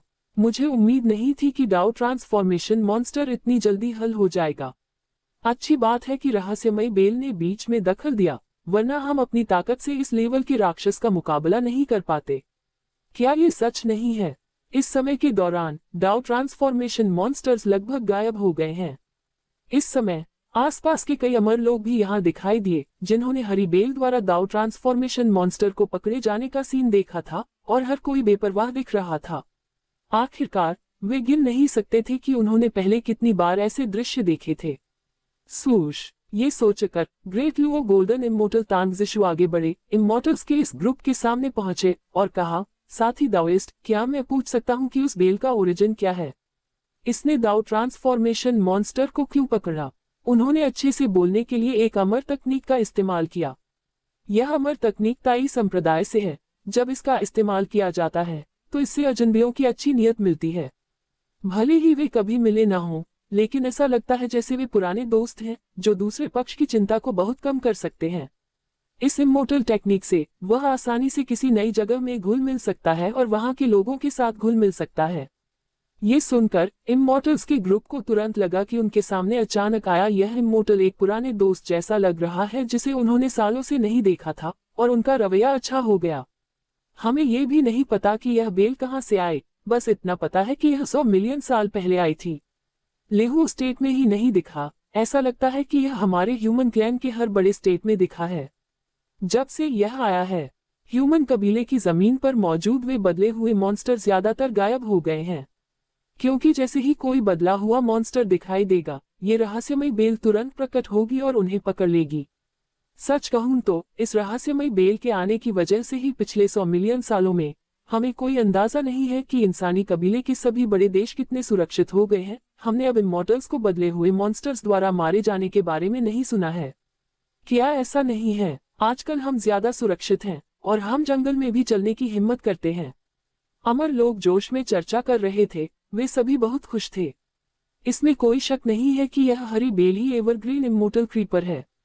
जैसे जैसे झोंग सुई की खेती बेहतर होती जा रही है, एवरग्रीन इमोर्टल क्रीपर की खेती, जो उसके जीवन से जुड़े इमोर्टल पौधे के तौर पर है, अपने आप बेहतर होती जा रही है और यह इमोर्टल किंग लेवल तक पहुंच गई है। इसकी बेलें पूरे ह्यूमन टेरिटरी को कवर करती हैं, हर जगह मौजूद हैं और ये लगातार ह्यूमन क्लैन के बड़े स्टेट्स पर नजर रखता है, जो बदले हुए मॉन्स्टर्स को पकड़ने के लिए जिम्मेदार है। अगर कोई बदला हुआ मॉन्स्टर दिखाई देता है तो एवरग्रीन इमोर्टल क्रीपर पहले हमला करेगा, बदले हुए मॉन्स्टर को बांधकर सीधे हेल प्लेन में डाल देगा। ऐसा इसलिए है क्योंकि एवरग्रीन इमोर्टल क्रीपर लगातार ह्यूमन टेरिटरी पर नजर रखता है, इसलिए ह्यूमन कबीले के बदले हुए मॉन्स्टर लगभग गायब हो गए हैं। इससे ह्यूमन टेरिटरी में जबरदस्त बदलाव आया है। आखिरकार इन बदले हुए मॉन्स्टर्स के ह्यूमन कबीले को तबाह किए बिना ह्यूमन कबीले की सालाना कैजुअल्टी रेट अनगिनत गुना कम हो गई है। हालांकि एवरग्रीन इमोर्टल क्रीपर का होना बेशक टॉप सीक्रेट जानकारी है, जो बहुत रहस्यमयी है। दूसरे इमोर्टल्स शायद एवरग्रीन इमोर्टल क्रीपर की शुरुआत के बारे में नहीं जान सकते, वे सिर्फ अंधेरे में अंदाजा लगा सकते हैं। खास तौर पर बदले हुए मॉन्स्टर्स को पकड़ना। इसका क्या कारण है? बदले हुए मॉन्स्टर ज्यादा काम के नहीं हैं। इसके अलावा थोड़ी सी भी लापरवाही से वे भयानक प्रदूषण फैला सकते हैं। इसके पीछे असल में कौन सा अमर राजा है? ग्रेट लुओ गोल्डन इमोर्टल तांगजिशु बहुत हैरान हुआ। उसने सोचा कि यह जरूर किसी ह्यूमन रेस इमोर्टल राजा का काम होगा, क्योंकि ग्रेट लुओ गोल्डन इमोर्टल भी ऐसा काम नहीं कर सकता। आखिरकार यह एक ऐसा तरीका है जो पूरे ह्यूमन टेरिटरी को कवर करता है। ये सोचा जा सकता है कि यह कितना डरावना है। शायद कोई आम अमर राजा भी ऐसा नहीं कर सकता, शायद ये पुराने राजा का काम है। सवाल यह है कि वह मानव जाति का अमर राजा ऐसा काम क्यों कर रहा है? उन्हें नहीं लगता था कि ये बदले हुए राक्षस अमर राजाओं की कोई मदद कर सकते हैं। असल में ये सिर्फ उन बदले हुए मॉन्स्टर्स की बात नहीं है। शुरू में अमर दुनिया में बहुत सारी बुरी आत्माएं, नाराज आत्माएं भी थीं। ये मरने के बाद अमर बन गए थे और उनका खतरा बदले हुए राक्षसों से कम नहीं था। अगर बहुत ज्यादा बुरी आत्माएं हैं तो वे एक ईविल घोस्ट रेल्म भी बना सकती हैं, जिससे एक इलाका बढ़ जाएगा। लेकिन 100 मिलियन साल पहले से यह स्थिति पूरी तरह बदल गई है। पृथ्वी पर पहले से मौजूद बुरी आत्माएं अचानक बिना किसी निशान के गायब हो गईं। एक अमर व्यक्ति बोलता रहा, जाहिर है अमर दुनिया के माहौल में इतना बड़ा बदलाव आया है। न सिर्फ बदले हुए मॉन्स्टर गायब हो गए हैं, बल्कि कई बुरी आत्माएं भी गायब हो गई हैं, इसलिए अमरची और ज्यादा गंदा नहीं हुआ है। ऐसा लगता है कि ह्यूमन टेरिटरी की अमर क्यूई शुद्ध हो गई है। लगभग हर अमर व्यक्ति को काफी लाभ मिला है। क्या वहां ऐसी कोई चीज है? क्या किसी अमर ने इस मामले की गहराई से जांच करने की कोशिश नहीं की? ग्रेट लुओ गोल्डन इमोर्टल तांगजिशु ने उत्सुकता से पूछा। उसे धीरे धीरे लगने लगा कि यह किसी अमर राजा का काम है। अगर अमर राजा नहीं तो और कौन ऐसा काम कर सकता है? बेशक कोई जांच करने गया, लेकिन उन्हें कुछ नहीं मिला। उन्हें बस इतना पता था कि इन बुरी आत्माओं को धरती निगल गई है, लेकिन उन्हें नहीं पता था कि वे कहाँ गईं। बाद में हमें इसकी आदत हो गई और यह मामला अनसुलझा रह गया। वैसे भी यह मामला हमारे लिए अच्छी बात है, कारणों पर क्यों परेशान होना। इसके अलावा जितना ज्यादा आप जानते हैं उतनी ही जल्दी आप मर जाते हैं। ये जिज्ञासा बिल्ली को मार रही है। अमरों ने फिर से बहस की। वे निश्चित रूप से मूर्ख नहीं है। ऐसी चीज अचानक होने के लिए निश्चित रूप से उन महान लुओ गोल्डन इमोर्टल्स और यहाँ तक कि इमोर्टल किंग्स से बहुत कुछ लेना देना है। यहाँ तक कि उन हाई लेवल इमोर्टल्स ने भी कुछ नहीं कहा, और अगर इन लोअर लेवल इमोर्टल्स ने जांच की तो क्या ये खुद को खत्म करने का पक्का रास्ता नहीं होगा? शायद अगर किसी अमर को भी सच पता होता तो भी वह उसे नहीं बताता। ये सच है। ग्रेट लुओ गोल्डन इमोर्टल तांगजिशु ने इस बात पर पूरी तरह सहमत होकर सिर हिलाया। उसे ये भी नहीं लगा कि वह इन अमर लोगों से यह राज जान पाएगा। शायद उसे उन भाइयों से जानकारी लेने के लिए ताई संप्रदाय में वापस जाने की भी जरूरत थी। ताई संप्रदाय के भाई भी अनजान हैं, तो यह मामला वाकई बहुत बड़ा है। हालांकि उसकी समझ ने उसे बताया कि यह मामला ह्यूमन कबीले के लिए कोई बुरी बात नहीं है। इसलिए उसका दिल उतना टेंशन में नहीं था, बल्कि उसे यह और भी दिलचस्प लगने लगा। मुझे आश्चर्य है कि किस अमर राजा ने स्वर्ग और पृथ्वी के निर्माण जैसा कुछ किया। दोस्त, हम पास के फायरफ्लाई सिटी वापस जा रहे हैं। क्या तुम हमारे साथ ड्रिंक के लिए चलना चाहोगे? जिशु से जुड़ाव महसूस हुआ और उसने तुरंत उसे न्योता दे दिया। बेशक, इसमें कोई प्रॉब्लम नहीं है। ये सुनकर तांग जिशु मुस्कुराया और तुरंत मान गया। हालांकि ये लो लेवल इमॉर्टल्स थे, फिर भी उन्हें उनसे कोई नफरत नहीं थी। उसके लिए वे जूनियर जैसे थे, क्योंकि वह अरबों साल जी चुका था। उम्र के हिसाब से वह इन अमर लोगों से कहीं ज्यादा बड़ा था, लगभग एक पूर्वज की तरह। इसके अलावा वह अभी अभी अपने गुफा वाले घर से अकेलापन छोड़कर आया था और परेशान महसूस कर रहा था। इन अमर लोगों के साथ शराब और अपनी सोच शेयर करना एक अच्छा मौका लग रहा था। वूश, कुछ ही समय में ग्रुप जंगल छोड़कर पास के फायरफ्लाई सिटी में लौट आया, जो एक बड़ा ह्यूमन रेस सिटी था और जिसकी आबादी 10 अरब से ज्यादा थी। यहाँ के रहने वाले ज्यादातर लो लेवल इमॉर्टल्स थे, जैसा कि एक हाई क्लास शहर के लिए सही है। बड़ी आबादी का मतलब था कि शहर में चहल पहल थी और कॉमर्स भी अच्छा था। तांग जिशु हैरान रह गया, क्योंकि वह पहले भी फायरफ्लाई सिटी गया था और उसने इतने सारे इमॉर्टल्स कभी नहीं देखे थे। ऐसा लगता था कि उनके अकेलेपन के सालों के दौरान फायरफ्लाई सिटी में ट्रू इमॉर्टल्स की बाढ़ आ गई थी। हालांकि उसने इस पर ज्यादा ध्यान नहीं दिया और ग्रुप के पीछे पीछे पास के एक टैवर्न तक चला गया। क्या हो रहा है? यहाँ रहस्यमयी शराब की कीमत इतनी सस्ती क्यों है? क्या यह नकली शराब हो सकती है? तांग जिशु प्राइस लिस्ट देखकर हैरान रह गया। वह शराब के बहुत शौकीन थे, उन्हें शराब पीने का बहुत शौक था। तो वह रहस्यमयी शराब की कीमत इतनी अच्छी तरह जानता था कि आम सच्चे अमर लोग भी पहली रैंक की रहस्यमयी शराब आसानी से नहीं खरीद पाते थे। आम अमर लोग सिर्फ कुछ नश्वर शराब ही पी पाते थे। लेकिन अब टैवर्न की फर्स्ट रैंक मिस्टिकल वाइन की कीमत पहले की कीमत का 20वां हिस्सा थी। ये सचमुच अविश्वसनीय था। उसे लगा कि यह नकली शराब होगी, नहीं तो कीमत इतनी कम नहीं हो सकती थी। हाँ, बेशक यह नकली शराब नहीं है। असल में यह जुवानहुआंग संप्रदाय द्वारा बनाई गई रहस्यमयी शराब है। कहा जाता है कि इस संप्रदाय ने रहस्यमयी शराब के बड़े पैमाने पर प्रोडक्शन की टेक्निक में महारत हासिल कर ली है। इससे मिस्टिकल वाइन की कीमत में काफी कमी आएगी। इसकी वजह से हमारे ह्यूमन टेरिटरी में मिस्टिकल वाइन की कीमत बहुत कम हो गई है। अभी ये पहले के मुकाबले 20वां हिस्सा है और कहा जा रहा है कि कीमतें जल्द ही और कम होंगी। रहस्यमयी वाइन की कम कीमत के कारण इस समय के दौरान बड़ी मात्रा में ट्रू इमॉर्टल्स सामने आए हैं। क्या आपने ध्यान नहीं दिया कि फायरफ्लाई सिटी में ट्रू इमॉर्टल्स की संख्या अब पहले से सैकड़ों गुना ज्यादा हो गई है? यह इसलिए है क्योंकि रहस्यमयी वाइन की कीमत कम हो गई है, जिससे यह आम लोगों के लिए भी सस्ती हो गई है। अनगिनत इंसानों को इससे फायदा हुआ है और वे जल्दी ही सच्चे अमर बन गए हैं। यहाँ तक कि सच्चे अमर लोग भी रोज रहस्यमयी वाइन पी सकते हैं। उनकी साधना तेजी से आगे बढ़ती है, जिससे मुश्किल साधना में लगने वाला बहुत समय बचता है। इस तरह पृथ्वी पर अमर होने की संभावना बहुत ज्यादा है। इस वजह से फायरफ्लाई सिटी में अर्थ इमॉर्टल्स की संख्या पहले की तुलना में 10 गुना बढ़ गई है। अमर लोगों ने जोश से चर्चा की, उनकी आवाज सोच से भरी हुई थी। हालांकि रहस्यमयी वाइन एक बेसिक रिसोर्स लग सकती है, लेकिन इंसानों के लिए ये खेती का सबसे आसान तरीका है जिसका असर बहुत दूर तक होता है।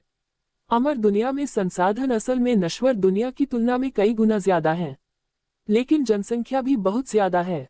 इससे हर व्यक्ति के लिए खेती के संसाधनों का बंटवारा असंतुलित हो जाता है। ज्यादातर इंसानों के लिए अमर होने के लिए रिसोर्स इकट्ठा करना कोई आसान काम नहीं है। जुवानहुआंग संप्रदाय का उदय, जो कम कीमत वाली रहस्यमयी शराब बड़े पैमाने पर बेचता है, इसका मतलब है कि हर कोई ऐसी खेती के संसाधन खरीद सकता है। धीरे धीरे ह्यूमन क्लैन इमॉर्टल्स की संख्या में स्वाभाविक रूप से भारी बढ़ोतरी देखी जाती है। जुवानहुआंग संप्रदाय की सस्ती रहस्यमयी शराब। जुवानहुआंग संप्रदाय असल में क्या है? ग्रेट लुओ गोल्डन इमॉर्टल तांग जिशु की आंखें चमक उठी। वह जो अरबों सालों से जिंदा था, उसने ह्यूमन क्लैन के कई बड़े इलाकों का दौरा किया था, फिर भी इस एक्ट के बारे में कभी नहीं सुना था। बेशक उसे यह अजीब नहीं लगा। आखिर इंसानी कबीले में सच में बहुत ज्यादा पंथ थे।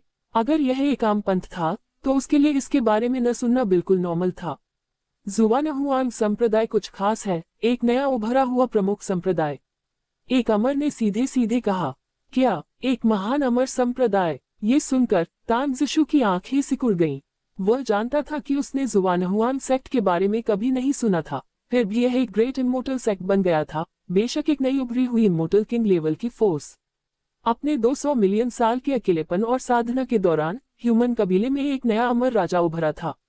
बेशक ह्यूमन कबीले के लिए जितने ज्यादा इमोर्टल राजा सामने आएंगे उतना ही अच्छा होगा, इसलिए वह इस जुआनहुआन संप्रदाय के बारे में और अधिक उत्सुक हो गया। ओह, इसमें क्या खास बात है? क्या आप इसे और समझा सकते हैं? तांग ज़िशु ने कई अमर प्राणियों को देखते हुए उत्सुकता से पूछा। सबसे पहले, जुआनहुआन संप्रदाय बहुत रहस्यमय है, कोई नहीं जानता कि इसका मुख्य संप्रदाय कहाँ है। दूसरी बात, यह अमरलोक का कोई स्थानीय संप्रदाय नहीं है, बल्कि यह नश्वर दुनिया से आता है। कुल मिलाकर यह एक महान अमर संप्रदाय है जिसे नश्वर लोक के लोगों ने बनाया है। इसके ज्यादातर शिष्य नश्वर लोक से आए हुए हैं। एक अमर ने सीधे सीधे कहा, आखिरकार ये जानकारी जुआनहुआन संप्रदाय ने ही सार्वजनिक की है। सच कहूं तो जब जुआनहुआन संप्रदाय अमर लोक में आया तो अनगिनत अमर प्राणियों ने ये पता लगाने की कोशिश की कि उसका मुख्य संप्रदाय कहाँ है। दुर्भाग्य से उन्होंने कितना भी खोजा, उन्हें कोई सुराग नहीं मिला। जुआनहुआन संप्रदाय के अनुयायियों पर दबाव डालने की कोशिश करेगा, उसे जरूर बदला लेना पड़ेगा। जुआनहुआन संप्रदाय के मुख्य संप्रदाय का स्थान एक रहस्य बन गया। जुआनहुआन संप्रदाय के मुख्य संप्रदाय की सही जगह का पता लगाने की कोशिश करते रहे। एक संप्रदाय जो आरोही लोगों द्वारा स्थापित किया गया है, ये कैसे संभव है? तांग ज़िशु पूरी तरह से हैरान रह गया। शुरू में उन्हें लगा कि जुआनहुआन संप्रदाय अमरलोक का एक स्थानीय संप्रदाय है, लेकिन हैरानी की बात है कि इसकी स्थापना नश्वर दुनिया के लोगों ने की थी। ये पता है कि एक बार जब असेंडर्स इमोर्टल रेल में पहुंच जाते हैं तो वे आमतौर पर अलग अलग सेक्ट के असर में आ जाते हैं। वहां से जाने और नए पंथ बनाने का कोई मौका नहीं है। लेकिन यह इमोर्टल किंग लेवल की फोर्स आखिर कैसे बनी, ये सच में सोच से परे है। इसके अलावा क्या अमरलोक में दूसरे बड़े इंसानी पंथ ऐसे आरोही पंथ को आने देंगे? ईमानदारी से कहूं तो हम भी पहले बहुत चौंक गए थे। असल में एक महान अमर संप्रदाय को आरोही लोगों ने बनाया था, ये सच में अविश्वसनीय है। हालांकि सोचने पर यह कोई हैरानी की बात नहीं है। आखिरकार असेंडर बहुत टैलेंटेड होते हैं और उनमें से एक अमर राजा का उभरना बिल्कुल नॉर्मल है, ये पूरी तरह से समझा जा सकता है। कई अमर लोगों पर चर्चा हुई। उन्हें स्वाभाविक रूप से लगा कि अमर लोक में एक संप्रदाय स्थापित कर पाना एक असाधारण घटना थी, लेकिन आम अमर लोगों के लिए इससे कोई फर्क नहीं पड़ता। आखिरकार अमरलोक में बहुत सारे महान अमर संप्रदाय हैं, अगर एक और भी हो तो क्या फर्क पड़ता है? इससे भी जरूरी बात यह है कि उन अमर राजाओं ने भी विरोध नहीं किया, इसलिए उनके विरोध का भी कोई असर नहीं होगा। इसके अलावा जुआनहुआन संप्रदाय बड़ी मात्रा में कम कीमत वाली अमर शराब बेचता है, जो आम अमर लोगों के लिए बहुत फायदेमंद है। जुआनहुआन संप्रदाय न होता तो उन्हें इन कम कीमत वाली अमर वाइन का मजा लेने का मौका कैसे मिलता? जुआनहुआन संप्रदाय के उदय के लिए बहुत आभारी होना चाहिए, नहीं तो उन्हें आगे बढ़ने की कोई उम्मीद नहीं होगी। मुद्दा यह है कि ऐसे महान अमर संप्रदाय के अचानक उभरने पर क्या दूसरे महान अमर संप्रदायों ने इसका विरोध नहीं किया? तांग ज़िशु को ये बहुत अजीब लगा। ताई संप्रदाय के दालुओ गोल्डन इमोर्टल के तौर पर वह स्वाभाविक रूप से जानता है कि दूसरे महान इमोर्टल संप्रदायों का व्यवहार कैसा होता है। आखिरकार ये संप्रदाय काफी पुराने हैं और अनगिनत बड़े राज्यों पर इनका कब्जा है। अब अचानक एक महान अमर संप्रदाय के उभरने से जो दूसरे संप्रदायों के फायदों पर कब्जा करने की कोशिश कर रहा है, निश्चित रूप से इसका काफी विरोध होगा, क्योंकि ह्यूमन टेरिटरी में इंटरेस्ट बहुत कम है। जुआनहुआन सेक्ट ले लेता तो क्या दूसरे सेक्ट्स के हितों को भारी नुकसान नहीं होता? सच कहूं तो उन्हें लगा कि जुआनहुआन संप्रदाय को जरूर दबा दिया जाएगा। इंसानों के बीच उभरने की कोशिश करने वाले किसी भी ग्रुप का यही हश्र होगा, ये तो होना ही है। सिर्फ वही महान अमर संप्रदाय जो दबाव झेल पाएंगे, उन्हें दूसरे संप्रदाय पहचानेंगे। ईमानदारी से कहूं तो ये बात वाकई बहुत अजीब है। जब जुआनहुआन संप्रदाय सामने आया तो हमारे इंसानी कुल के सभी महान अमर संप्रदायों ने न सिर्फ इसका विरोध नहीं किया, बल्कि बहुत स्वागत भी किया। दबाव का कोई निशान नहीं था। उदाहरण के लिए अमर वाइन की इतनी कम कीमत पर बिक्री ने अमर वाइन के बाजार पर बहुत बुरा असर डाला। ये पता है कि कई पंथ अमर पत्थर कमाने के लिए अमर शराब बेचने पर भी निर्भर करते हैं। जुआनहुआन संप्रदाय की सस्ती अमर शराब आई तब से उसने दूसरे संप्रदायों की अमर शराब की बिक्री को खत्म कर दिया। आखिरकार उनकी कीमतों में सिर्फ 20वां हिस्सा चाहिए, जो जुवानहुआन संप्रदाय का मुकाबला नहीं कर सकता। फिर भी कई महान अमर संप्रदाय अभी भी आंखें मूंद लेते हैं, जिससे जुवानहुआन संप्रदाय को बिना किसी रुकावट के बड़े शहरों में अमर शराब बेचने की इजाजत मिल जाती है। कई अमर लोगों को भी यह बात बहुत अजीब लगी। आमतौर पर अलग अलग ग्रुप्स के बीच इतने बड़े नुकसान से बड़े ग्रुप्स का गुस्सा जरूर भड़केगा। फिर भी असलियत ठीक उससे उल्टी थी, जिसकी उम्मीद अनगिनत अमर लोगों ने की थी। ये संप्रदाय न केवल नाराज नहीं थे, बल्कि वे लगातार जुवानहुआन संप्रदाय की अमर शराब का प्रचार भी कर रहे थे। इससे लोगों को ऐसा लगता है कि ये संप्रदाय असल में जुवानहुआन संप्रदाय से जुड़े सहायक संप्रदायों की तरह हैं, लेकिन उन्हें लगता है कि यह नामुमकिन है। आखिरकार जुवानहुआन संप्रदाय अभी अभी एक महान अमर संप्रदाय के रूप में उभरा है, और उन पुराने संप्रदायों की तुलना में ये बिल्कुल भी बराबर नहीं है। जुवानहुआन संप्रदाय के तरीके वाकई बहुत शानदार हैं। किसी को भी नहीं पता कि उन्होंने क्या किया, फिर भी वे कई शाही पंथों की मान्यता पाने में कामयाब रहे। देखकर भी अनदेखा करना। जुवानहुआन संप्रदाय का अमर राजा इतना शक्तिशाली हो कि दूसरे संप्रदायों को उसके आगे झुकना पड़े। तांग ज़िशु इस बारे में सोचने से खुद को रोक नहीं सका। जैसा कि वे कहते हैं, जब कोई चीज असामान्य होती है तो उसमें कुछ अजीब जरूर होता है। ये बात कि जुवानहुआन संप्रदाय ये कर सका, इसका उस अमर राजा से बहुत बड़ा संबंध रहा होगा जिसने इसे स्थापित किया था। ह्यूमन रेस हेवनली कोड को कंट्रोल करने वाले कल्टिवेटर असल में वे इमोर्टल राजा हैं। सारे नियम इन अमर राजाओं ने तय किए हैं। जैसे ही जुवानहुआन संप्रदाय सामने आया, उसने तुरंत ह्यूमन कबीले की अमर वाइन इंडस्ट्री पर कब्जा करना शुरू कर दिया, और इसने दूसरे इमोर्टल किंग फोर्सेस से कोई विरोध भी नहीं किया है। जुवानहुआन सेट के सेक्ट मास्टर की जबरदस्त ताकत को साबित करने के लिए काफी है, जो पक्का एक टॉप नॉच इमोर्टल किंग है। नहीं तो दूसरी इंसानी नस्ल के अमर राजा ऐसा आदर नहीं दिखाते। यहाँ तक कि मेरे ताई संप्रदाय ने भी उन्हें मुंहतोड़ जवाब दिया है। ऐसा लगता है कि यह जुवानहुआन संप्रदाय सचमुच असाधारण है। तांग ज़िशु की आंखें चमक उठी। वह ये भी जानता था कि अभी ह्यूमन क्लैन में 5 बड़ी सुपर पावर हैं, और सभी के पास एंशिएंट किंग लेवल की पावर हाउस है। ये है ताई संप्रदाय, लिंगलोंग संप्रदाय, कियानतियान संप्रदाय, होमचेन संप्रदाय और दारी संप्रदाय आदि। वे असल में इंसानी कुल के 5 पुराने राजाओं को दिखाते हैं। शुरू में ह्यूमन कबीले में कुल 9 पुराने राजा थे, लेकिन बदकिस्मती से अचानक हुई घटनाओं की वजह से 4 पुराने राजा मारे गए। इससे ह्यूमन कबीले की ताकत बहुत कमजोर हो गई। बेशक यही बात दूसरे बड़े कबीलों के लिए भी सच थी, क्योंकि उन्होंने भी कई पुराने राजाओं और अमर राजाओं को खो दिया था। जुवानहुआन संप्रदाय की ताकत सिर्फ अमर शराब बेचने तक ही सीमित नहीं है। असल में वे सब कुछ बेचते हैं। अमर मानव कुल के हर शहर में जुवानहुआन संप्रदाय द्वारा बनाई गई एक वानबाओ बिल्डिंग है। इस वानबाओ बिल्डिंग में असल में हर वो खजाना है जिसकी कल्पना की जा सकती है। समय के साथ ये हमारे ह्यूमन क्लैन का सबसे बड़ा कमर्शियल ऑर्गेनाइजेशन बन गया है। उन्होंने बहुत ज्यादा दौलत कमाई है, एक अमर ने उदास होकर कहा, क्योंकि अब जुवानहुआन संप्रदाय धन से भर गया है, और जुवानहुआन संप्रदाय की दुकानें मानव कुल के लगभग हर शहर में दिखाई देती हैं। हर दुकान शानदार खजानों से भरी है, जो लोगों को ललचा देती है। हाँ, जुवानहुआन संप्रदाय न केवल सस्ती अमर शराब बेचता है, बल्कि उनकी अमर गोलियों की कीमतें भी बहुत कम हैं। दूसरे पंथ अपनी अमर गोलियों को जिस कीमत पर बेचते हैं, उसका सिर्फ 10वां हिस्सा, और सप्लाई बहुत काफी है, इसलिए अमर गोलियों की कमी के बारे में चिंता करने की कोई जरूरत नहीं है। पहले हमें अमर गोलियां खरीदने के लिए नीलामी में जाना पड़ता था, और कीमतें बहुत ज्यादा होती थीं। लेकिन अब नहीं, हम सीधे जुवानहुआन संप्रदाय की वानबाओ बिल्डिंग में जाकर बहुत सारी अमर गोलियां खरीद सकते हैं।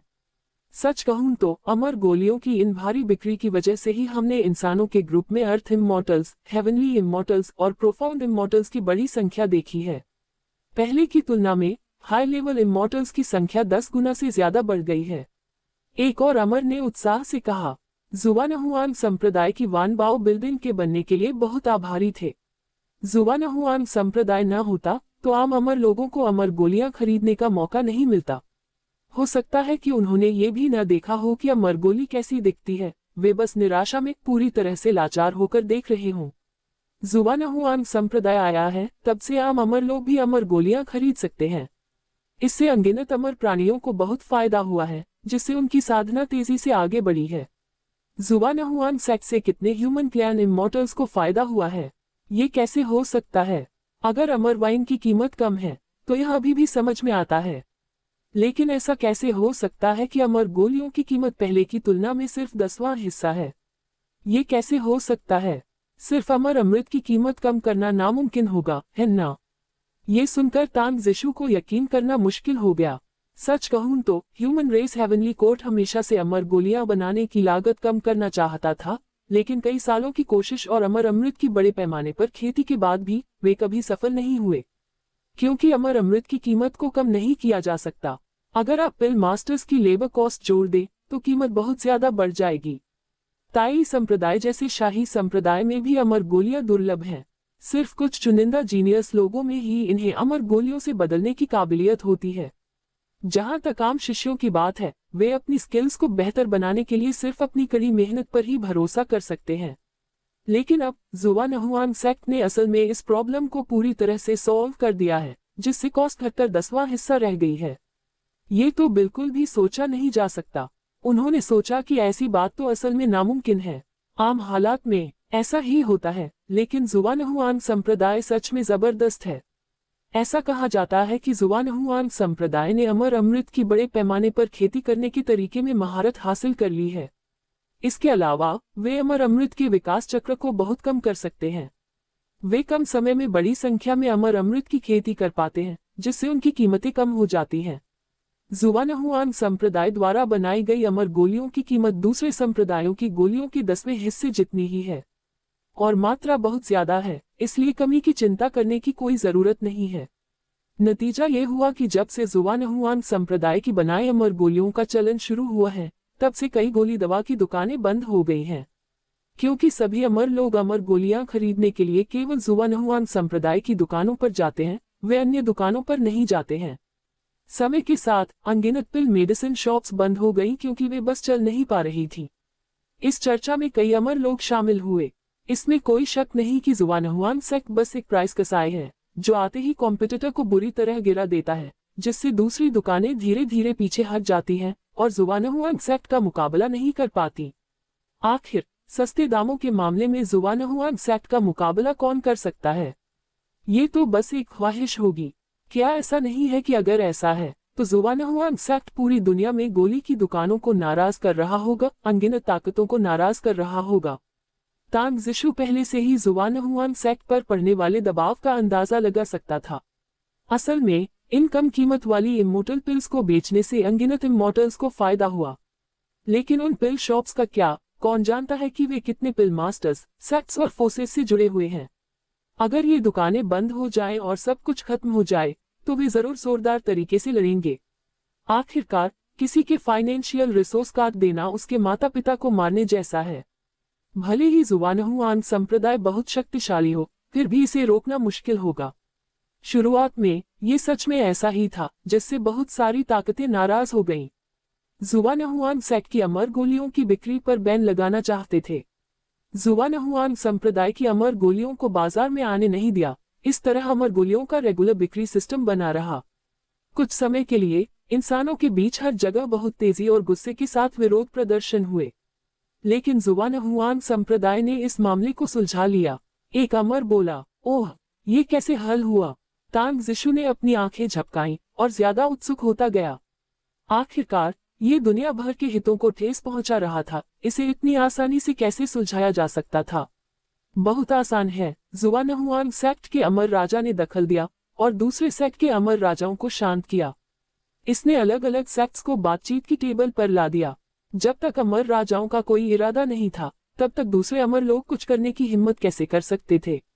बाद में जुवानहुआन संप्रदाय ने भी रियायतें दी और दूसरे संप्रदायों को कम कीमत पर अमर अमृत के लिए कच्चा माल दिया। वे बड़ी संख्या में कम कीमत वाली अमर गोलियां भी दे सकते थे, जिससे दूसरे संप्रदायों को जुवानहुआन संप्रदाय द्वारा रिफाइन की गई अमर गोलियां बेचने की इजाजत मिल जाती थी। इस तरह हर कोई पैसा कमा सकता है, इसलिए अलग अलग ताकतों ने परेशानी खड़ी करना जारी नहीं रखा। अमर ने इस मामले की पूरी जानकारी दी। साफ है, जुवानहुआन संप्रदाय बड़े इंसानी संप्रदायों के लिए कच्चा माल सप्लायर बन गया, जो कम कीमत वाले अमर अमृत देने के लिए जिम्मेदार था। वे कम कीमत वाली इमोर्टल पिल्स भी दे सकते हैं। जुआनहुआन सेक्ट के लिए डिस्ट्रीब्यूटर बन गया। हर कोई एक जैसी पसंद वाली कम्युनिटी बन गया। यहाँ तक कि सभी ने पैसा कमाया, इसलिए बड़ी ताकतों ने परेशानी खड़ी नहीं की। लेकिन इससे समस्या पूरी तरह हल नहीं होती है ना। अगर ऐसा है तो क्या सभी बड़े सेक्ट्स एलिक्सिर और पिल चैनल्स के मामले में जुआनहुआन सेक्ट के कंट्रोल में नहीं आ जाते? क्या यह उनकी सेक्ट की लाइफलाइन को पकड़ने जैसा है, जिसे जुआनहुआन सेक्ट अपनी मर्जी से मैनिपुलेट कर सके? ऐसी बात पर कैसे सहमति हो सकती है? यह बहुत बेवकूफी है। तांग जिशु को तुरंत एहसास हुआ कि यह एग्रीमेंट काफी प्रॉब्लम वाला था। ऊपर से देखने पर इसने प्रॉब्लम सॉल्व कर दी, लेकिन असल में इसने सबसे बेसिक इशू को सॉल्व नहीं किया। यानी बड़े सेक्ट्स ने असल में अपनी लाइफलाइन जुआनहुआन सेक्ट को सौंप दी। भविष्य में कोई भी संप्रदाय जुआनहुआन संप्रदाय को नाराज करने की हिम्मत नहीं करेगा। अगर वे उन्हें नाराज करते तो जुआनहुआन संप्रदाय तुरंत अमर अमृत की सप्लाई बंद कर सकता था। ये कौन सह सकता था? सच कहूं तो उन्हें लगा कि बड़े सेक्ट्स के सेक्ट लीडर्स और बड़े लोग चालाक लोग थे, उनके लिए यह न देख पाना नामुमकिन था। लेकिन फिर भी बड़े सेक्ट्स इस बात पर सहमत हो गए, जो बहुत बेवकूफी थी। उसे कुछ पता नहीं था कि क्या हुआ। मुझे उम्मीद नहीं थी कि आप भी इस पर ध्यान देंगे। असल में कई अमर लोगों ने इस पर ध्यान दिया है और उन संप्रदायों की ताकतों ने भी इसे स्वाभाविक रूप से देखा है। लेकिन फिर भी उन्होंने अपनी नाक सिकुड़ी और इस बात पर सहमत हो गए, क्योंकि इंसानी कुल का भविष्य छोटे अमर लोग नहीं बल्कि अमर राजा तय करते हैं। सभी अमर राजा इस बात पर सहमत थे, इसलिए अगर दूसरे अमर राजा भी इससे सहमत नहीं होते तो भी यह काम नहीं करता। कई अमर लोगों ने सीधे सीधे कहा, बेशक इस मामले की जड़ अमर राजाओं का फैसला था, क्योंकि अगर अमर राजाओं को भी लगता था कि यह मामला मुमकिन है तो ऐसा होना भी चाहिए। दूसरे अमर लोग सिर्फ ऐसे आदेशों का पालन कर सकते थे। तो इसका मतलब है कि सभी अमर राजा जुआनहुआन संप्रदाय के अमर राजा पर बहुत भरोसा करते हैं। उन्हें लगता है कि अगर वे अपनी लाइफलाइन भी दे दे तो कोई बड़ी बात नहीं है। यह जुआनहुआन संप्रदाय का अमर राजा कौन है जिसने अमर राजाओं का इतना भरोसा जीत लिया है? तांग जिशु बहुत हैरान हुआ। उन्हें भी यह बात समझ में आ गई थी कि सस्ती इमोर्टल वाइन, सस्ती इमोर्टल पिल्स आम इमोर्टल्स के लिए फायदेमंद तो हैं, लेकिन पूरी ताकत के बिना उन्हें पॉपुलर नहीं किया जा सकता। आखिरकार अमर दुनिया के सभी बड़े प्रांतों और शहरों में जटिल और आपस में जुड़ी हुई ताकतें हैं। इन शहरों में दुकानें लाना और हर जगह फैलाना रातों रात नहीं हो सकता था, लेकिन जुआनहुआन संप्रदाय ऐसा करने में कामयाब रहा। इसकी चाबी जुआनहुआन सेक्ट के अमर राजा के पास है, जिसने अकेले ही दूसरे अमर राजाओं को हरा दिया और उन्हें जुआनहुआन सेक्ट की जगह और ताकत मानने पर मजबूर कर दिया। अगर यह अमर राजाओं की इच्छा है तो आम अमर लोग कुछ भी नहीं बदल सकते, वे सिर्फ उसका पालन कर सकते हैं। पक्का नहीं, लेकिन जुआनहुआन संप्रदाय का अमर राजा समझ से परे है। किसी को भी उसकी असली पहचान या बैकग्राउंड नहीं पता। ऐसा कहा जाता है कि true spirit alliance, demon clan और प्रेजेंट क्लैन के इमोर्टल किंग्स भी जुआनहुआन सेक्ट के इमोर्टल किंग की पहचान ढूंढ रहे हैं। दुर्भाग्य से अब तक किसी को भी उसकी पहचान या बैकग्राउंड के बारे में पता नहीं है। कई इमोर्टल्स भी सेक्ट मास्टर की पहचान और बैकग्राउंड के बारे में बहुत उत्सुक थे। लोग बस इतना जानते थे कि वह मौत की दुनिया से कोई असेंडर हो सकता है, लेकिन बहुत सारे असेंडर हैं। कोई नहीं जानता कि यह जुआनहुआन सेक्ट मास्टर असल में क्या है या अमर दुनिया में जाने के बाद उसने क्या अनुभव किया। लेकिन आम अमर लोगों के लिए ये सिर्फ गॉसिप है। अगर उन्हें अमर राजा की पहचान और ओरिजिन पता भी हो तो क्या? उन्हें कोई फायदा नहीं होगा, नहीं कोई पिल्स या अमर वाइन मिलेगी। इसलिए आम अमर लोग ऐसे मामलों की जांच करने की जहमत नहीं उठाएंगे। एक रहस्यमय अमर राजा है ना? इतने सारे अमर राजाओं की पहचान पाने के बाद ये निश्चित रूप से कोई साधारण अमर राजा नहीं है। ये बहुत अच्छी तरह से एक पुराने राजा के लेवल का अस्तित्व हो सकता है, जो कई अमर राजाओं को हार मानने पर मजबूर कर सकता है। समस्या यह है कि अमर मानव कुल के हर अमर राजा का पता लगाया जा सकता है, वे अचानक कहीं से प्रकट नहीं हो सकते। जुआनहुआन संप्रदाय के अमर राजा के दो कारण हो सकते हैं। एक तो वह किसी प्राचीन सभ्यता से हो सकता है। आखिरकार इटर्नल नाइट लैंड में सच में कई पुरानी सभ्यताएं हैं, और उन पुरानी सभ्यताओं में कई सोए हुए अमर राजा या यहाँ तक कि पुराने अमर राजा भी हो सकते हैं। अगर ये पुराने अमर राजा इटर्नल नाइट लैंड छोड़कर ह्यूमन टेरिटरी में आ जाएं, तो वे ह्यूमन रेस के अमर राजा बन सकते हैं, जिससे उनकी ताकत बढ़ जाएगी, इसीलिए उन्हें इतने सारे अमर राजाओं की पहचान मिली। इससे ये भी पता चल सकता है कि उनकी शुरुआत रहस्यमयी क्यों है, जैसे कि वे किसी पुरानी सभ्यता में पैदा हुए अमर राजा थे। आज के जमाने के लोगों के लिए उन्हें न पहचानना बिल्कुल आम बात है। तांग ज़िशु की आंखें चमक उठी और वह जुआन हुआन सेक्ट के सेक्ट मास्टर की असली पहचान के बारे में सोचने लगा। ताई संप्रदाय के डालुओ गोल्डन इमोर्टल और एक सच्चे शिष्य के तौर पर वह स्वाभाविक रूप से मानव कुल के बारे में कई गुप्त खबरें जानते थे, यहाँ तक कि कई प्राचीन सभ्यताओं के बारे में खुफिया जानकारी भी रखते थे। असल में इंसानी खानदान का तेजी से विकास काफी हद तक उनके पूर्वजों द्वारा कुछ पुराने खंडहरों की खोज, इन खंडहरों से खजाने और विरासत पाने से जुड़ा है, जिससे उनकी ताकत काफी बढ़ गई। बहुत कम समय में दूसरे कबीलों के मुकाबले इंसानी कबीले की ताकत बहुत ज्यादा बढ़ गई है। उदाहरण के लिए मानव कबीले का 8 स्टेज वाला अमर कवच एक पुरानी सभ्यता के खंडहर में मिला था। यह 8 स्टेज वाली अमर सरनी की शक्ति है जो मानव कुल को माउंट टाई की तरह स्थिर रखती है। अलग अलग कबीलों की घेराबंदी का सामना करने पर भी इंसानी कबीलों को कोई डर नहीं लगेगा। भले ही ह्यूमन क्लैन इमॉर्टल्स कम हो रहे हैं, लेकिन जब तक 8 स्टेज इमॉर्टल एरे सही सलामत है, वे बिना हिले खड़े रह सकते हैं। यह 8 स्टेज वाले अमर एरे का शक्तिशाली पहलू है जो अनगिनत सालों तक ह्यूमन कबीले की रक्षा कर सकता है। दूसरी संभावना यह है कि जुआनहुआंग संप्रदाय का अमर राजा बहुत पहले खोया हुआ जल्लाद अमर राजा हो सकता है। कहानी है कि जल्लाद अमर राजा एक पुराना राजा था जो लड़ाई में बेमिसाल था और ताई अमर राजा के बराबर था। बदकिस्मती से वह एक जाल में फंस गया जिसे कई अमर राजाओं ने घेर लिया था, जिसके कारण वह इटर्नल नाइटलैंड में गायब हो गया। अगर वह ह्यूमन टेरिटरी में लौटने का यह मौका ले तो यह नामुमकिन नहीं होगा। तांग ज़िशु को शक था कि जुआनहुआन सेक्ट का सेक्ट मास्टर शायद बहुत पहले खोया हुआ जल्लाद अमर राजा हो सकता है, क्योंकि इस इंसानी नस्ल के पुराने राजा की ताकत बहुत ज्यादा थी, जिससे उसके बारे में सुनने वाला हर कोई डर जाता था। किसी को भी यह मानने की हिम्मत नहीं हुई कि जल्लाद अमर राजा पहले ही गिर चुका है। इस लेवल पर पहुंचने के बाद किसी पुराने राजा का खत्म होना सच में मुश्किल है, क्योंकि पुनर्जन्म के नियम को समझने के बाद एक पुराने राजा की आत्मा पुनर्जन्म और अविनाशी होने की स्थिति में पहुंच गई है। अगर उन्हें सच में कोई खतरा होता तो वे पूरी तरह से पुनर्जन्म के चक्र में फंस सकते थे और दोबारा जन्म ले सकते थे। इसलिए एक पुराने राजा को हराना आसान है, लेकिन उसे मारना लगभग नामुमकिन है। अगर जल्लाद अमर राजा सच में इंसानी कबीले में लौट आए तो ये पूरी तरह से समझ में आता है। बेशक शायद एक तीसरी संभावना भी हो सकती है, यानी जुआनहुआन सेक्ट का अमर राजा एक ऐसा अमर राजा हो सकता है जो पहले कभी इंसानी नस्ल में नहीं आया हो। बहुत शक्तिशाली होने के कारण उसने दूसरे अमर राजाओं को दबा दिया।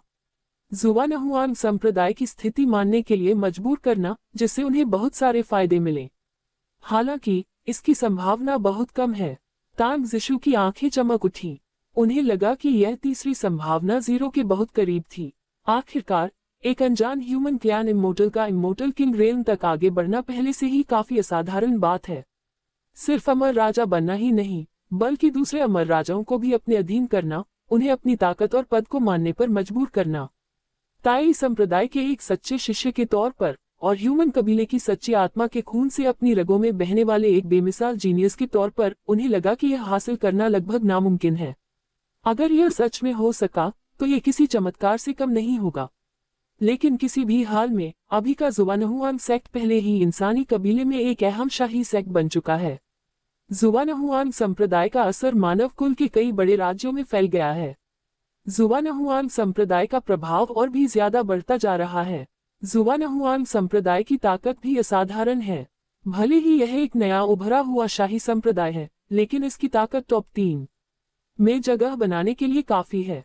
एक रहस्यमयी अमर ने कहा, ओह, क्या जुआनहुआन संप्रदाय एक नया जन्मा शाही संप्रदाय नहीं है? इसकी शक्ति इतनी तेजी से कैसे बढ़ी? तांग ज़िशु की आंखें चमक उठी जब उसने उत्सुकता से पूछा। जुआनहुआन संप्रदाय असल में लंबे समय से लोगों की नजर में एक शाही संप्रदाय नहीं रहा है, लेकिन इस संप्रदाय के पास जो ताकत है वह असाधारण है, क्योंकि जुआनहुआन संप्रदाय डालुओ गोल्डन इमोर्टल लेवल पर एक दाओ सैनिक के मदर ट्री को कंट्रोल करता है। अमर ने गहरी आवाज में कहा और उसे मिली चौंकाने वाली खबर बताई। असंभव, डालुओ गोल्डन इमोर्टल लेवल पर एक दाओ सोल्जर का मदर ट्री? क्या दाओ सोल्जर का मदर ट्री ज्यादा से ज्यादा ट्रू इमोर्टल लेवल तक ही पहुंच सकता है? यह इस लेवल तक कैसे पहुंच सकता है? तांग जिशु की पुतलियां सिकुड़ गईं, उसे ऐसी बेवकूफी पर यकीन ही नहीं हो रहा था। एक डालुओ गोल्डन इमोर्टल के तौर पर वह जरूर जानता था कि दाओ सोल्जर का मदर ट्री किस तरह का पौधा था। इस पौधे में कुदरती तौर पर एक अमर तकनीक है, बीन्स को सैनिकों में बदलना। और अमर दुनिया का ये जादुई पौधा अनगिनत दाओ सैनिक बीजों को पाल सकता है। अगर इमोर्टल्स इन बीजों को बेहतर बना लें तो वे कई ट्रू इमोर्टल पपेट सोल्जर्स में बदल सकते हैं। समस्या यह है कि दाओ सोल्जर के मदर ट्री की लेवल लिमिटेशन के कारण सबसे मजबूत पपेट सोल्जर केवल ट्रू इमोर्टल लेवल पर ही होते हैं। आम अमर लोगों के लिए सच्चे अमर कठपुतली सैनिक पहले से ही काफी अच्छे होते हैं। वे मुश्किल समय में जानलेवा हमलों को रोकने में मदद कर सकते हैं और मददगार भी बन सकते हैं, और उनके पास अनगिनत रहस्य होते हैं। लेकिन ऊंचे लेवल के अमर लोगों के लिए ये सच्ची अमर कठपुतलियां बेकार चीजों की तरह हैं। खासकर वे जो डालुओ गोल्डन इमोर्टल दायरे में पहुंच गए हैं। एक मामूली हमला भी अनगिनत ट्रू इमोर्टल कठपुतली सैनिकों को खत्म कर सकता है। ये ताओवादी सैनिक तो बस तोप का चारा है, इनका जिक्र करने लायक भी नहीं है। लेकिन अगर दाओ सोल्जर के मदर ट्री का लेवल लिमिट को पार कर जाता है और डालुओ गोल्डन इमोर्टल लेवल तक बढ़ जाता है तो ये पूरी तरह से अलग होगा। ये कई महान लुओ कठपुतली सैनिकों को पालने की क्षमता को दिखाता है।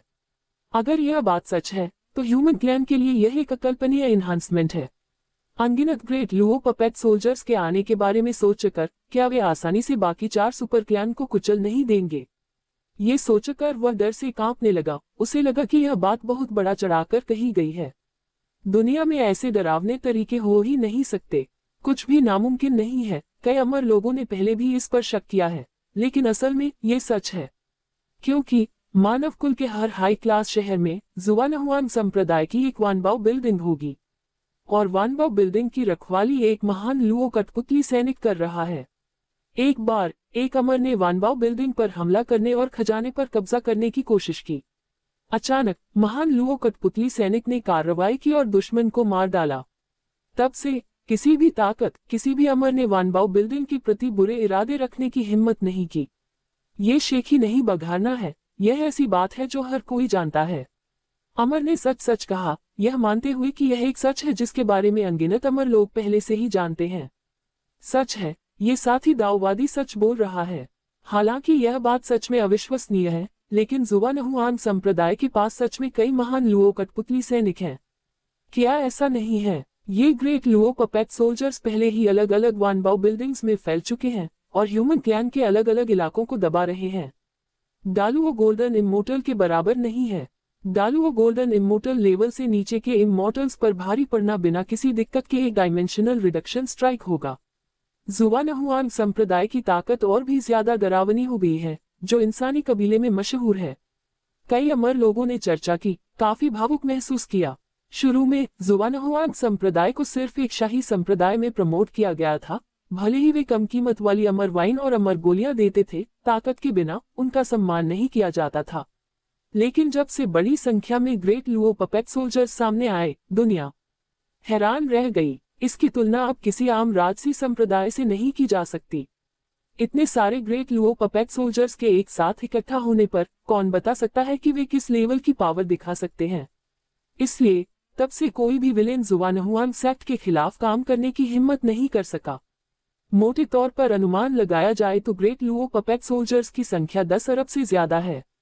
इतनी भयानक शक्ति के साथ कौन इसे नीचे देखने की हिम्मत करेगा? ये सोचना कि वे दाओ सोल्जर के मदर ट्री को ग्रेट लुओ लेवल तक बढ़ा सकते हैं, सच में बड़ा चढ़ाकर कहना है। तांग जिशु बहुत हैरान था। उसे समझ नहीं आ रहा था कि क्या कहे। भले ही वह इस पर यकीन करने में हिचकिचा रहा था, क्योंकि यह बात अब आम हो गई है, लेकिन इसे मानने के अलावा कोई चारा नहीं था। जुवानहुआन संप्रदाय की ताकत उसकी कल्पना से भी परे है।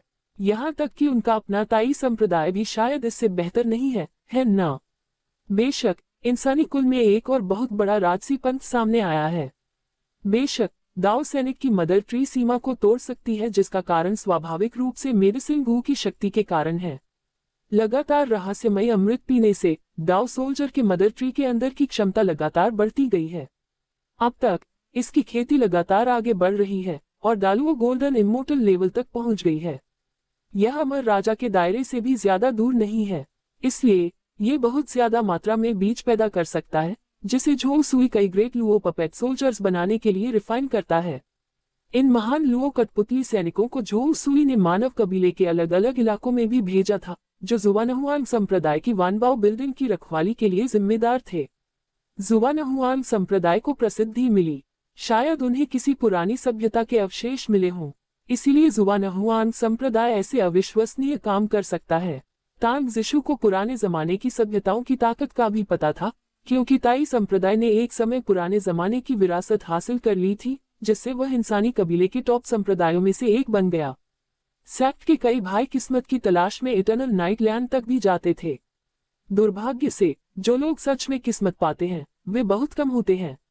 हालांकि फिर भी इटर्नल नाइट लैंड में अनगिनत मौके हैं। फिर भी इतने बड़े पंथ का अचानक उभरना, क्या यह इंसानी कबीले के लिए आशीर्वाद है या श्राप? तांग जिशु को अंदर से थोड़ी घबराहट महसूस हुई, क्योंकि यह अचानक दिखने वाली शक्ति यकीन से परे बहुत बड़ी है। ये पहले से ही सबसे मजबूत पंथों के बराबर है। ताई संप्रदाय की ताकत भी शायद इतनी ही भयानक हो। अगर जुवानहुआंग सेक्ट के अमर राजा के पास प्राचीन राजा लेवल की लड़ाई की ताकत है, तो उसे पहले से ही इंसानी कबीले का सबसे बड़ा सेक्ट माना जाता है। अगर सच में ऐसा है, तो इससे ह्यूमन क्लैन के कई हितों में बंटवारा होना तय है। वे पुराने शक्तिशाली संप्रदाय अपनी मर्जी से कैसे सहमत हो सकते थे? इस तरह ये हो सकता है कि जुवानहुआंग संप्रदाय दूसरे संप्रदायों के साथ युद्ध में शामिल हो जाए। तब तक ह्यूमन क्लैन अंदरूनी झगड़े में फंस सकता है। सच कहा जाए तो उन्हें लगता है कि ह्यूमन क्लैन पहले से ही काफी खतरे में है। जब से कई अमर राजाओं ने इटर्नल नाइट लैंड में एंट्री की और लौटने पर उन्हें चोटें आईं, तब से कई अमर राजाओं में बड़ी दिक्कतें दिखने लगी। शक है कि इटर्नल नाइट लैंड की शक्ति ने उस पर हमला कर दिया है। अगर ह्यूमन कबीले में अंदरूनी लड़ाई होती है, तो कबीला टूट सकता है। मुझे ताई संप्रदाय में वापस जाना चाहिए और अपने भाइयों के साथ इस मामले पर चर्चा करनी चाहिए। तांग जिशु को अंदर से बहुत ज्यादा अर्जेंसी महसूस हुई। उसे लगा कि ह्यूमन क्लैन अंदरूनी और बाहरी मुश्किलों का सामना कर रहा है। ह्यूमन क्लैन ने बहुत मेहनत से इतनी ऊंचाइयां हासिल की थी और 5 सुपर क्लैन में से एक बन गया था। अंदरूनी झगड़े की वजह से यह बिल्कुल भी 5 सुपर क्लैन की कैटेगरी में नहीं आ सकता। साफ शब्दों में कहें तो ह्यूमन क्लैन के पास फेल होने का कोई चांस नहीं है। अगर यह फेल हो गया तो सिर्फ तबाही ही हाथ लगेगी।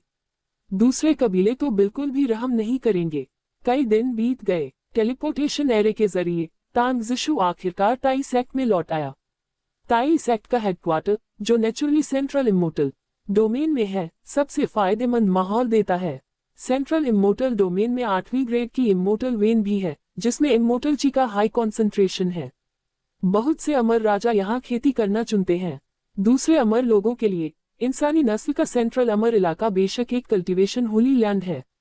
अनगिनत अमर लोग खेती करने के लिए सेंट्रल अमर डोमेन में घुसने की कोशिश में अपना सिर फोड़ लेते थे। फिर भी कुछ में से कुछ ही लोग सच में रह पाते हैं। टैंग सीनियर ब्रदर, आपने 200 मिलियन साल तक अकेले रहकर ट्रेनिंग ली है और आखिरकार वापस आ गए हैं। इस समय तांग जिशु ने सबसे पहले अपने छोटे भाई हुआ जुवानजी को ढूंढा, जो उसका सबसे भरोसेमंद छोटा भाई भी है। आखिरकार उन्हें लगता है कि ताई संप्रदाय अब सुरक्षित नहीं है। ताई संप्रदाय में वापस नहीं लौटेगा, नहीं तो उसे अचानक कोई खतरा हो सकता है। हुआ जुवानजी अपने बड़े भाई तांग जिशु को वापस आते देख बहुत खुश हुआ। आखिरकार वह और तांग जिशु जिंदगी और मौत के साथी की तरह करीब हैं। इतने लंबे समय तक एक दूसरे से न मिलने के बाद उसका उत्साह काबू में रखना मुश्किल है, क्योंकि वह जानता है कि उसके बड़े भाई ने इस बार अमर राजा के दायरे में घुसने के लिए 200 मिलियन साल अकेले बिताए थे। फिर भी अमर राजा के दायरे में पहुंचना इतना आसान नहीं है। एक छोटी सी गलती से गायब होना या मौत हो सकती है। अपने बड़े भाई को सुरक्षित लौटते देखकर उसे बहुत तसल्ली हुई। भले ही वह अमर राजा न बना हो, लेकिन जिंदा रहना एक अच्छी खबर है। जूनियर ब्रदर हुआ, क्या इस दौरान ताई सेक्ट में कुछ हुआ है? तांग जिशु ने सीधे पूछा। उन्हें चिंता थी कि उनके अकेले रहने के दौरान ताई संप्रदाय में कुछ महत्वपूर्ण हुआ होगा। चिंता मत करो बड़े भाई, इस समय ताई संप्रदाय में सब कुछ शांतिपूर्ण रहा है। ताई संप्रदाय के अमर राजा एकांत में रहे हैं, किसी भी मामले में शामिल नहीं रहे हैं। शायद आपकी चिंताएं बेबुनियाद हैं, बस एक भ्रम है। हुआ जुवानजी को अपने आप समझ आ गया था कि उसका बड़ा भाई तांग जिशु किस बात को लेकर परेशान है, इसलिए वह किसी भी अनहोनी घटना से डरते हुए चुपचाप ताई सेक्ट के अमर राजाओं को देख रहा था। लेकिन इतने सालों बाद भी ऐसा लगता है कि ताई संप्रदाय के अमर राजा बिना किसी खास हलचल के अकेले रह रहे हैं, इसलिए उसे लगता है कि उसका बड़ा भाई शायद बेवजह चिंता कर रहा है और स्थिति उतनी गंभीर नहीं है जितनी उसने सोची थी। अगर ताई इमोर्टल किंग पर भी इटर्नल नाइट की शक्ति का हमला हो गया तो ह्यूमन क्लैन खत्म हो सकता है। नहीं, अभी भी सावधान रहने की जरूरत है। मेरा इंट्यूशन कभी गलत नहीं होता। अमर राजाओं के साथ जरूर कुछ बड़ा हो रहा होगा, नहीं तो वे इतने लंबे समय तक अकेले नहीं रह पाते। ताई संप्रदाय में इस मामले के लिए नहीं, बल्कि जुवानहुआन संप्रदाय के लिए लौटा। जुवानहुआन सेक्ट की शुरुआत कहाँ से हुई? तांग जिशु ने सीधे पूछा। इससे पहले उसने कई आम अमर लोगों से भी पूछताछ की, लेकिन बदकिस्मती से जुवानहुआन संप्रदाय बहुत रहस्यमयी बना रहा। आम अमर लोग जुवानहुआन संप्रदाय को अच्छी तरह से नहीं समझते, जिससे वह ताई संप्रदाय में वापस चला गया। उनका मानना है कि ताई सेक्ट की इंटेलिजेंस क्षमताओं को देखते हुए उसने जुवानहुआन सेक्ट की अच्छी तरह से जांच की होगी। भले ही उन्हें जुवानहुआन सेक्ट की पूरी जानकारी न हो, लेकिन उन्हें जरूर काफी डिटेल जानकारी पता होगी। लगता है सीनियर भाई को भी इस नए बने पंथ के बारे में पता है। जुवानहुआन संप्रदाय की शुरुआत काफी आसान है। यह ऐसा संप्रदाय नहीं है जो हमारी अमर दुनिया में शुरू हुआ हो। यह असल में नश्वर दुनिया से आता है। लगभग 100 मिलियन साल पहले जुवानहुआन संप्रदाय नश्वर दुनिया में प्रकट हुआ। जब यह मॉर्टल वर्ल्ड में आया तो इसका डेवलपमेंट अनस्टॉपेबल था। थोड़े ही समय में इसने नश्वर लोक के 3000 संसारों पर राज किया, यहाँ तक कि पूरे नश्वर संसार पर राज किया और नश्वर संसार का असली मालिक बन गया। जुवानहुआन संप्रदाय के साधक अमर दुनिया में चले गए। जुवानहुआन सेक्ट के सेक्ट मास्टर को अमर राजा बना दिया गया और जाहिर है जुवानहुआन सेक्ट भी एक शक्तिशाली सेक्ट बन गया। हुआ जुवानजी ने कुछ भी नहीं छिपाया, जो जानकारी उन्हें पता थी उसे सीधे और पूरी तरह से बता दिया। क्या इस बात से तांग जिशु और भी हैरान रह गया, जैसे उसे अपने कानों पर यकीन नहीं हो रहा हो। क्या आप कह रहे हैं कि जुवानहुआन सेक्ट सिर्फ 100 मिलियन साल से ज्यादा पुराना है, फिर भी यह इतना बड़ा सेक्ट बन गया है? जुवानहुआन सेक्ट के सेक्ट मास्टर ने 100 मिलियन साल से ज्यादा समय बिताया और आसानी से अमर राजा बन गए। ये कैसे हो सकता है? क्या तुम मजाक कर रहे हो? उसने कई अरब सालों तक साधना की थी, लेकिन फिर भी उसके पास अमर राजा बनने का कोई रास्ता नहीं था। जुवानहुआन संप्रदाय के सेक्ट मास्टर ने इसे बहुत कम समय में आसानी से कर दिखाया। ये सचमुच अविश्वसनीय है। अगर यह बात उसके छोटे भाई ने नहीं कही होती तो उसे लगता कि यह एक मजाक है। नहीं, मैं मजाक नहीं कर रहा। यह असल में जुवानहुआन संप्रदाय का विकास इतिहास है। जुवानहुआन संप्रदाय का तेजी से विकास बेशक जुवानहुआन संप्रदाय के संप्रदाय गुरु से बहुत करीब से जुड़ा हुआ है। सिर्फ 100 मिलियन साल से ज्यादा समय में अमर राजा बनना सच में बहुत बड़ी बात है। जुवानहुआन सेक्ट के सेक्ट मास्टर की कोई महान शुरुआत है, शायद हमारे इंसानी कुल के किसी पुराने ऋषि का पुनर्जन्म, जिससे वे अमर राजा तक इतनी तेजी से आगे बढ़ पाए। हुआ जुवानजी ने अपना अंदाजा जाहिर किया, जो कई अमर लोगों का भी अंदाजा है। सिर्फ 100 मिलियन साल से ज्यादा समय में अमर राजा बनना कॉमन सेंस के खिलाफ है। लेकिन अगर वह व्यक्ति किसी अमर राजा का पुनर्जन्म है तो यह नामुमकिन नहीं होगा। आखिरकार एक पुनर्जन्म लेने वाले अमर राजा के लिए यह एक रिट्रेनिंग जैसा होगा। रास्ते में बिना किसी रुकावट के आगे बढ़ना। खेती के लिए काफी संसाधन होने पर कोई भी अपनी खेती का लेवल तेजी से बढ़ा सकता है। एक पुनर्जन्म वाला अमर राजा, अगर ऐसा है तो यह अमर राजा कौन है? क्या ये वह महान प्राचीन राजा हो सकता है? तांग जिशु की आंखें चमक उठी जब उसने अपना शक जाहिर किया। ईमानदारी से कहूं तो मुझे पूरा यकीन नहीं है। कोई नहीं जानता कि जुवानहुआन संप्रदाय का अमर राजा असल में कौन सा पुनर्जन्म लेने वाला अमर राजा है। मैंने दूसरे अमर राजाओं से भी पूछा जो अकेले नहीं थे, लेकिन किसी ने भी पक्का जवाब नहीं दिया। अमर राजाओं ने मुझे सिर्फ ये भरोसा दिलाया कि जुवानहुआन संप्रदाय का अमर राजा एक भरोसेमंद इंसान है। हुआ जुवानजी ने गंभीर आवाज में कहा। अगर दूसरे अमर राजा भी इसे मानते हैं तो ऐसा लगता है कि जुवानहुआन संप्रदाय में कोई समस्या नहीं है। ये सुनकर तांग जिशु ने राहत की सांस ली। ऐसा लगता है कि जुवानहुआन संप्रदाय के अमर राजा की शुरुआत उसकी सोच से भी ज्यादा अहम है, वरना यह इतने सारे अमर राजाओं का भरोसा कैसे जीत पाता। जुवानहुआन संप्रदाय के मुख्य संप्रदाय में जाना चाहेंगे? हुआ जुवानजी थोड़ा मुस्कुराया, अपने बड़े भाई की तरफ देखा और अपना सुझाव दिया। जुवानहुआन संप्रदाय का मुख्य संप्रदाय कहाँ है? इस बात से तांग जिशु थोड़ा हैरान रह गया। आखिर दूसरे अमर लोगों ने बताया था कि जुआनहुआन सेक्ट रहस्य में डूबा हुआ था और बाहर के लोगों को इसका हेडक्वार्टर ढूंढना मुश्किल लगता था। फिर भी उसका छोटा भाई जुआनहुआन सेक्ट के मुख्य सेक्ट का रास्ता जानता था, जो सच में हैरान करने वाली बात थी। बेशक आम अमर लोगों के लिए ये जानना आम बात है कि जुआनहुआन संप्रदाय का मुख्य संप्रदाय कहाँ है, लेकिन हम डालुओ गोल्डन इमॉर्टल्स हैं। हमें स्वाभाविक रूप से जुआनहुआन सेक्ट से निमंत्रण मिला है और हम किसी भी समय जुआनहुआन सेक्ट के मुख्य सेक्ट में जा सकते हैं। असल में सिर्फ मुझे ही नहीं, बल्कि अलग अलग ताकतवर पंथों के सभी डालुओ गोल्डन इमॉर्टल्स को जुआनहुआन पंथ की मंजूरी मिली है। हुआ जुआनजी ने गर्व से कहा। अच्छा ऐसा है, लेकिन अगर हम सच में जुआनहुआन सेक्ट में जा भी सके तो जुआनहुआन सेक्ट में ऐसा क्या खास है? तांग जिशु की आंखें सिकुड़ गईं। जुआनहुआन संप्रदाय के रहस्यमय होने के बावजूद वह अब जिज्ञासा से भरा अमर व्यक्ति नहीं रह गया था। जुआनहुआन सेक्ट के मुख्य सेक्ट की जगह का ज्यादा महत्व नहीं है। जुआनहुआन संप्रदाय का रहस्य कल्पना से परे है। मुझे लगता है कि हमारा ताई संप्रदाय भी इसका मुकाबला नहीं कर सकता। जुआनहुआन संप्रदाय के अंदर जो खजाने हैं उन्हें अमर राजा भी चाहते हैं। मुझे लगता है कि आपने सुना होगा कि जुआनहुआन संप्रदाय अमर अमृत बनाने में माहिर है और इन अमृतों को बनाने की लागत बहुत कम है, जिससे वे अमर गोलियों का बड़े पैमाने पर उत्पादन कर सकते हैं। हुआ जुआनजी ने अपने बड़े भाई तांग जिशु को देखते हुए जुआनहुआन संप्रदाय के बारे में कई छिपी हुई बातें बतानी शुरू की। हाँ, मैंने भी ऐसी ही जानकारी सुनी है। तांग जिशु ने सिर हिलाया। जुआनहुआन संप्रदाय ऐसा इसलिए कर सकता है क्योंकि उसे औषधीय सभ्यता विरासत में मिली है। कहा जाता है कि मेडिसिनल सिविलाइजेशन इस यूनिवर्स में गोलियों की सिविलाइजेशन के तौर पर अपने पीक पर पहुंची। इस सभ्यता में लगभग हर किसान फार्मासिस्ट या पिल मास्टर था। वे न केवल अमर अमृत बनाने में माहिर थे, बल्कि गोली बनाने में भी बहुत कुशल थे।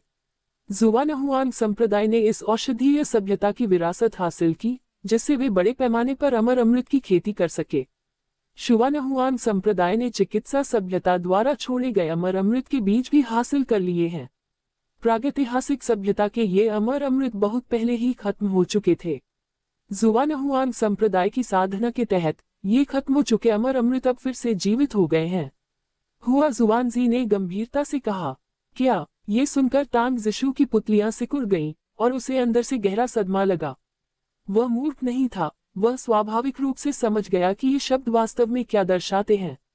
ये जानना जरूरी है कि हर पुरानी सभ्यता बहुत ज्यादा ताकतवर थी और अनगिनत सालों से डेवलप हो रही थी। उन्होंने अमर दुनिया के बहुत बड़े इलाकों पर भी कब्जा कर लिया था और उनके पास बहुत ज्यादा रिसोर्स थे। फिर भी आज के समय में अमर दुनिया का आकार काफी छोटा हो गया है। कई हाई टियर इमोर्टल एलिक्सिर खत्म हो गए हैं। इससे आज के जमाने में अमर राजाओं का जन्म लेना और भी मुश्किल हो गया है। आखिरकार हाई टियर इमोर्टल एलिक्सिर की कमी ने इमोर्टल्स की कल्टीवेशन स्पीड को काफी धीमा कर दिया है। अक्सर अगर किसी की जिंदगी पूरी तरह खत्म हो जाए तो भी अपनी शक्ति को पूरी तरह बढ़ाना नामुमकिन होता है।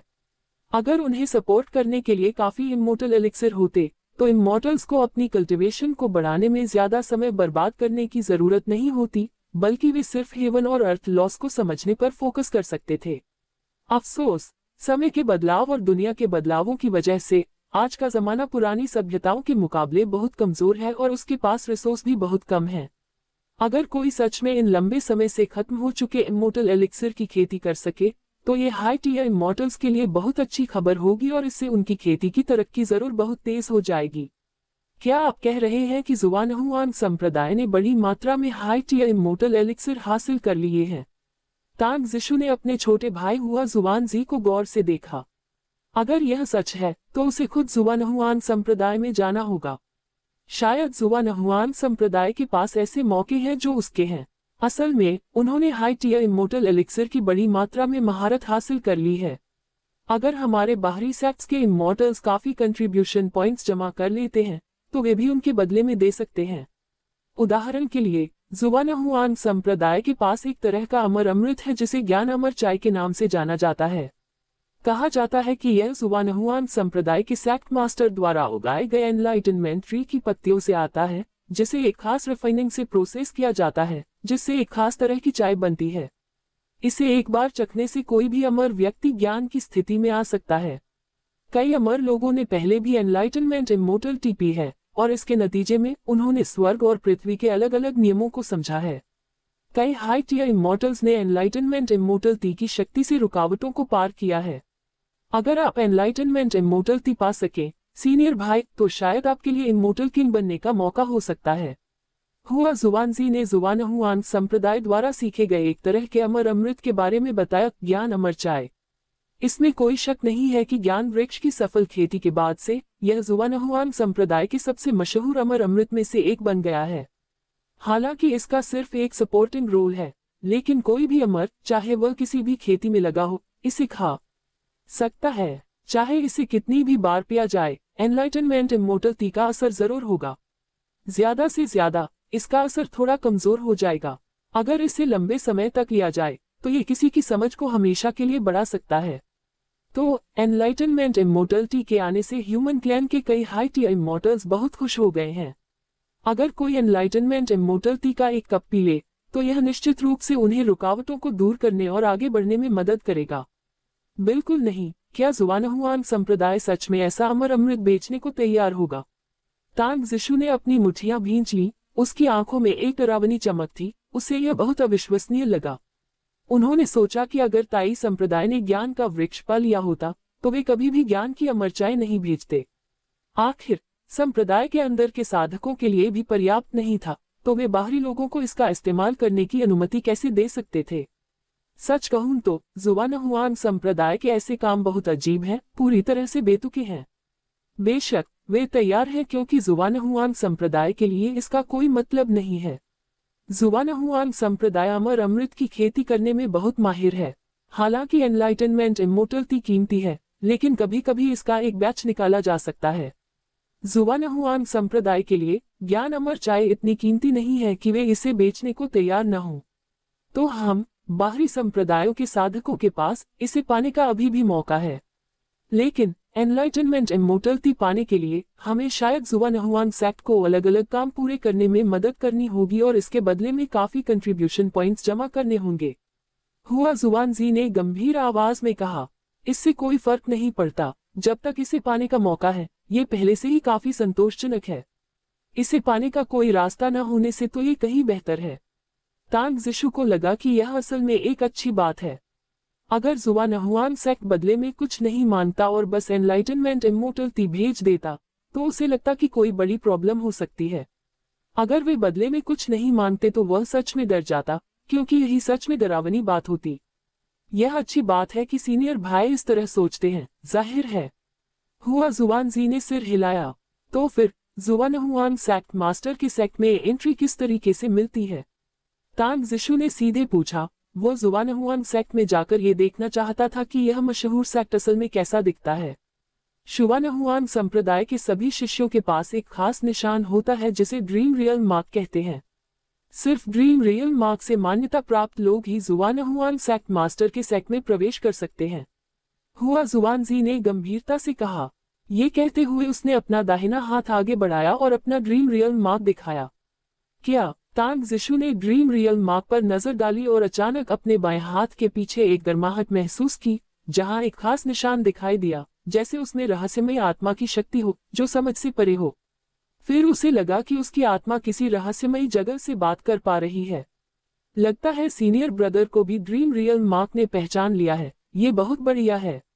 हुआ जुवानजी ने राहत महसूस करते हुए हल्का सा मुस्कुराया। तुम्हारा क्या मतलब है? क्या इस ड्रीम रियल मार्क में कुछ खास है? तांग जिशु को अपने आप एहसास हो गया कि यह निशान जरूरी होगा, नहीं तो उसका छोटा भाई इतना नर्वस नहीं होता, बल्कि इसे पहचान मिलने पर राहत भी महसूस करता। बेशक ड्रीम रियल मार्क उतना आसान नहीं है जितना सोचा गया है। ड्रीम रियल मार्क से पहचाने जाने के लिए इंसान होना जरूरी है। अगर आप इंसान नहीं हैं, तो ड्रीम रियल मार्क से पहचाने जाना नामुमकिन है। यह इंसानी कबीले को वेरीफाई करने के एक तरीके के तौर पर काम करता है। अगर किसी अमर प्राणी के शरीर पर एलियंस का कब्जा हो तो उसका तुरंत पता चल जाएगा। लगता है सीनियर ब्रदर को कोई बड़ी दिक्कत नहीं है। हुआ जुवानजी का लहजा शांत था। आपके अनुसार क्या किसी को ड्रीम रियल मार्क द्वारा फ्लैग किया गया है? तांग जिशु ने भौहें चढ़ाई। असल में कुछ डालुओ गोल्डन इमॉर्टल्स पहले भी संदिग्ध पाए गए थे। ऊपर से देखने पर वे इंसानों जैसे ही दिखते थे, लेकिन उनकी आत्माओं की जगह बहुत पहले एलियंस ने ले ली थी। ये डालुओ गोल्डन इमॉर्टल्स असल में हमारे इंसानी कबीले में घुसने वाले गद्दार थे। ड्रीम रेल मार्क के बिना हम शायद इन गद्दारों को कभी नहीं खोज पाते। हुआ जुवानजी ने सिर हिलाया। इस घटना ने उन्हें ड्रीम रियल मार्क पर बहुत ज्यादा भरोसा दिला दिया। ये गद्दारों का पता लगाने का एक तरीका है। अगर यह ड्रीम रियल मार्क की जांच में पास नहीं हो सकता, तो ये स्वाभाविक रूप से हमारा अपना नहीं हो सकता। क्या जुवानहुआंग संप्रदाय ने सच में इस डिटेक्शन मेथड में महारत हासिल कर ली है? ये सच में हमारे इंसानी कबीले के लिए फायदेमंद है। तांग जिशु भावुक हो गया। वह जानता था कि अमर दुनिया में अनगिनत कबीले हैं, कई तरीके हैं। कुछ अजीब लोग शरीर पर कब्जा कर सकते हैं, चुपचाप इंसानी आत्माओं की जगह ले सकते हैं, कोई बचाव नहीं छोड़ सकते। ताई संप्रदाय ने पहले कई तरीके आजमाए, लेकिन सब बेकार गए। कहावत है, रास्ता जितना ऊंचा होगा, शैतान उतना ही ताकतवर होगा। ये साबित करता है कि दुश्मन की छिपकर हमला करने की चालें कितनी डरावनी होती हैं। लेकिन अब जब जुवानहुआंग सेक्ट ने गद्दारों का पता लगाने में महारत हासिल कर ली है, तो इंसानों में घुसपैठ करने वाले एलियंस को और ज्यादा मुश्किल का सामना करना पड़ेगा। सीनियर ब्रदर, चलो टाइम वेस्ट नहीं करते, चलो अब जुवानहुआंग सेक्ट चलते हैं। असल में जुवानहुआंग संप्रदाय का मुख्य संप्रदाय कहीं और नहीं, बल्कि धरती के अंदर है। हुआ जुवानजी थोड़ा मुस्कुराया, ये जानते हुए कि उसके बड़े भाई पर ड्रीम रेल मार्क लगा है, जिससे वह हम में से एक बन गया और उसे सेक्ट की खुफिया जानकारी शेयर करने की इजाजत मिली जो वरना मना होती। ये कैसे संभव है? क्या कोई अमर दुनिया की गहराई में रह सकता है? तांग जिशु हैरान रह गया। उसे यह बहुत अविश्वसनीय लगा। सामान्य परिस्थितियों में वहां रहना संभव नहीं है। हालांकि जुवानहुआंग संप्रदाय के अमर राजा ने प्रसिद्ध इनेट ट्रू स्पिरिट जियानमू को फिर से जीवित कर दिया। यहाँ तक कि जियानमू को भी अपना जीवन बद्ध अमर पौधा बना लिया। अब जियानमू हमारे ह्यूमन टेरिटरी में फल फूल रहा है। आपको जियानमू के रहस्यमय स्वभाव के बारे में पता होना चाहिए। इसका शरीर असल में एक बहुत बड़ी दुनिया है। हर पत्ता एक छोटी सी दुनिया है जिसमें अनगिनत जीव रह सकते हैं। इस तरह जुवानहुआंग संप्रदाय के साधक जियानमू की अंदरूनी दुनिया में रहते हैं। हुआ जुवानजी ने समझाया, सिर्फ ड्रीम रियल मार्क से पहचाने जाने वाले अमर लोग ही इस गोपनीय जानकारी को जानते हैं। ड्रीम रेल मार्क पाने और जुवानहुआंग सेक्ट में लंबा समय बिताने के बाद उन्हें जियानमू के होने के बारे में पता चला। क्या जुवानहुआंग संप्रदाय के अमर राजा ने सच में जियानमू को जिंदा कर दिया? तो ट्रू स्पिरिट अलायंस के नेताओं में से एक अब हम इंसानों का है। लेकिन ये कैसे हुआ? ट्रू स्पिरिट अलायंस ने अनगिनत तरीके आजमाए लेकिन जियानमू को जिंदा नहीं कर पाए। फिर भी जुवानहुआंग सेक्ट का अमर राजा कामयाब हो गया। ये सच में अविश्वसनीय है। तांग जिशु हैरान रह गया। ऐसे सीन की कल्पना भी नहीं कर पा रहा था। ये बहुत बड़ा चढ़ाकर बताया गया है। अमर दुनिया में जियानमू की मशहूर रेपुटेशन को देखते हुए पहले ट्रू स्पिरिट अलायंस को अमर दुनिया का सबसे बड़ा कबीला माना जाता था, जो कई इन्हें ट्रू स्पिरिट्स की जबरदस्त ताकत पर निर्भर था।